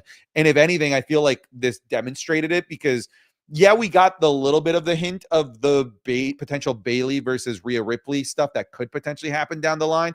But this was hype the Women's Royal Rumble. This was what this was. Oh yeah, that's right. Nia Jax entered herself into the Rumble. Forgot to mention that. Yeah, you're right. I kind of hope that they do. Like, I get it. I think her being on autopilot might be the way that they go about it. But I hope that they make this reign for Rhea a little bit different, because one of the biggest criticisms that Rhea got from her initial reign was that she wasn't defending the title enough, and that it was all about Dominic Mysterio. I would love to see her change that narrative and get these matches. And it's so funny because Bayley seems to be like that person that makes almost every champion, like her and Bianca, like the matches that they had made Bianca's championship reign. Now she's going to go up and face Tiffany Stratton. She's going to give her a hell of a first defense. And so I'm like, hell, let's rock it with Bayley and Rhea. I want to see that. I'm here for it. So yeah, I really like this a whole lot too. Let's see how you like this one. We got Roman Reigns here, who says Sancho's train is greater than Santi's train. Why are you guys bringing these stupid memes here? It's so dumb. We got into this huge. Sancho is my co-host of the Wrestling School podcast. We got into this thing that I didn't like the New Day stuff with Karrion Kross in the summer, and then he said, "Okay, well then you're not allowed on the New Day train." I was like, "I don't want to be on the New Day train." And then the heel turn happened. I was like, "Can I please get on the New Day train?" And then he like wouldn't let me on the New Day train. I wasn't allowed to cheer or enjoy anything New Day. And anytime the New Day was on screen, my chat would just spam "not allowed, not allowed, not allowed" because of this stupid, dumb meme with Sancho and his train. But he's their heel now. So shouldn't it be like, shouldn't the rules start all over now for your train? I would think so. And listen, it was never that I didn't like the New Day. I just didn't like the Karrion Kross stuff. The New Day got good once they left the Karrion Kross stuff. It's a different train. Yeah, it's a different train. Yeah, it's a start. It's a new ticket, a new journey. Yeah, new train. You know which train I never want to be on? Tell me. The Final Testament train. I want to be excluded out of it forever. What could win you over? Is there anything that the Final Testament could do outside of like ending world hunger? And even then you'd be like, I don't know, this is pretty boring. The way that they ended world hunger, it was just so boring. Like they could have put a little bit, I want a little bit more psychology in the way that you do it, you know? I don't think there's anything. I'm so bored out of my mind with the Final Testament that I just tune out at this point. So yeah, I'm for sure out of their train forever. Never taking that ride. I'm out. All right. They could have won me over, but they lost it. All right, we got a street fight match. Damian Priest versus Finn Balor, the main event of the evening. They really, really went all out to really make this an entertaining street fight. That's what it was. They fought in and out of the ring, had a big spot off of the little stage platform area in the crowd, table spots, you name it. That was happening. Kendo sticks, chair shots, trash bin spots, a little bit of everything. There was a moment where Finn Balor hit the coup de grace on Damian Priest on the table and slipped and fell on his back. I was like, oh snap, Finn, I hope you're okay. We got some interferences as well from Carlito and JD McDonough. JD McDonough took a bunch of sick bumps. At one point, he got tossed into the LED screens. I thought that was kind of sick. The War Raiders came out to have Damian Priest's back, so they took out Carlito and JD McDonough, finally leaving them alone in the ring to finish this off. And Priest hits the Razor's Edge through the table, gets the win, finishes him off with the South of Heaven, and gets the win. I love this. Aside from the outcome, it's this. Like, what's wrong with Finn Balor? Why do they hate him so much? There's a reason why he's become Pin Balor, why so many people have given him that nickname, but it's just so bizarre. Like, look, I get it. This Damian Priest is your big guy, but like, and I'm fine with Damian Priest winning this, but if you're going to have Damian Priest win this in the way that he did, why couldn't Finn have won one of the matches leading into this? Because they shouldn't even be having these matches anymore. Damian Priest should be doing something totally different. What? And he's a totally different level right now than Finn and everything else in the Judgment Day. I've said this before on a previous episode. Finn's stock is like the lowest that it's ever been. Somehow it found a way to get lower. The match is great. That's the thing. I really, really enjoyed the match, but the end result, I'm walking away out of this, right? Being like, cool. Like, the match was great, but what did this do for either of you? Nothing. Is this feud still going to continue? I wouldn't be surprised if we get Finn Balor once again being like, yeah, just wait. I'm going to take out Damian Priest for like the 18th time just to get destroyed. I hope this is done. I'm assuming it's done, but I'm also weary that it's not. That's what I'm fearing too, because I think that the end result should basically be like the Judgment Day turning on Finn Balor, right? Because, he's been kind of being a jerk behind the scenes. He's like, if you listen to Finn, you will win. Nobody likes that. Nobody likes anybody like that. So I feel like that's like shouldn't Damian Priest have a little bit of like a win in breaking them up, given the fact that they turned on him and Rhea? But I guess so. But like, what does that do for Damian? Like, what does that do? I'm reaching. I really don't know. I was just trying to find some sort of a story or some sort of an answer here, to be honest. Yeah, I feel like we do need to tell the story of the end of the Judgment Day. And, you kind of already talked about this, with the Wyatt Six and the transfer portal just being an out. Maybe this is our out. Let's just send Damian to SmackDown. Let's just start something new. Next week, he's feuding with Carmelo Hayes. And okay, fine, something new. Because Damian Priest needs a change of scenery, whether it's a new show, a new feud, whatever it might be. His little little group with the War Raiders, that does nothing for me, does nothing for anybody. I don't feel like anybody's particularly excited to see that group develop into anything more than just a couple of run-in interferences.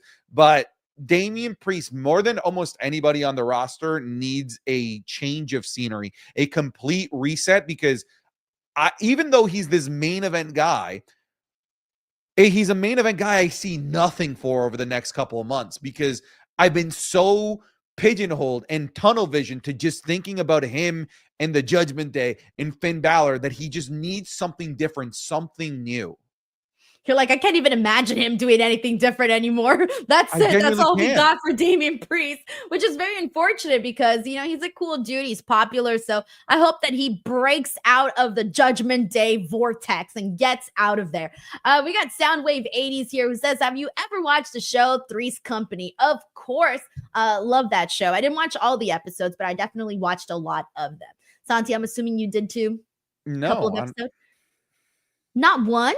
Not one. I don't even know what the show is. What? Yeah. It was the show where it was what do you call it? Jason Ritter, which unfortunately he passed away. This is a show from a very, very long time again. John Ritter, excuse me. And it was Suzanne Summers. There you go. Suzanne Summers, Joyce DeWitt, and Don Knotts. Anyways, they had this very funny show where a guy had two females as a roommate, and as roommates, it was a guy and two girls, and it was very fun, like a very cute show. And they had a very cute little intro. It's like Three's Companies too. I forgot the words, haven't seen it in a very long time, but it was a cute show. I like it. It's a pretty iconic show. Soundwave 80s, thank you so much for reminding me. I might have to go back and watch a couple of these shows. Of these episodes. All right, we got Sal Anthony here who says, with how stacked the main event scene is, can you see OG Bloodline versus what seems like the anti-Avengers, Owens, Rollins, McIntyre for Mania? Oh man, I guess I sort of imagined Drew like they could do this. I know what you said earlier about, keeping everybody in one program sort of pigeonholes them from like doing other things and working with other people. However, right now, I don't know what that Seth Rollins singles match would be at WrestleMania. I don't know what that Drew McIntyre singles match would be. And I don't know what that Kevin Owens singles match would be. So I wouldn't be opposed to them doing something like this. To get Solo on the card, to get Jacob Fatu on the card, and Tama Tonga and those people, I'm still good with not doing that. I'd rather see all of these guys in their own separate stories. I would be interested in seeing them kind of crisscross and interweave with one another. And now all of a sudden we have all of these different feuds and matches that can maybe coalesce into a big moment. But I still would rather have all of them have their own individual branching narrative paths. Thank you so much, Sal. We got Joe Compton here who says, send Damian to SmackDown. Damian versus Cody, Damian versus Roman, Damian versus LA Knight, etc. Like you said, a fresh new scenery, some new opponents. I would so be down for all of that. Joe, thank you so much for the suggestion. We got Terrence Johnson who says, Denise, Ridge versus Carrion. Who do you got? Oh, brother, you're killing me here. Do you not like the fridge? I don't like Rich Holland either on the show. Oh my God. I think I'm going to have to pick Karrion Kross. Wow. You don't like the NXT Ridge? I like the NXT Ridge. No, I don't. It is just so vanilla, and that's insulting to vanilla. I'm going to be honest. I've had more fun with vanilla than I have with Rich Holland. I'm sorry. I just can't. I'm going to pick Karrion Kross. Terrence, thank you. That was a good one. All righty, guys. I think we got it all for today. My friends, that was WWE Raw with Santi and I. Thank you so much to everybody who's tuning in on my end, on Santi's end. Thank you so much for those who watch live, those who watch the replay, or listen to the audio. We truly, truly appreciate you. Santi, please let the people know where they can check out all of your work, constantly putting out daily content. Tell people where they can find it. All things Santi's app, whether it's YouTube, well, maybe not TikTok much longer, but Instagram, X, Twitch, wherever it is that you want to consume content, I'm very likely there. Just look up Santi's app. Awesome. Same for me, youtube.com/Denise Salcedo. There's lots happening here on the channel. So make sure you guys come show some love. And thank you guys so much as always. And we'll catch you guys on the next one. Bye, everyone.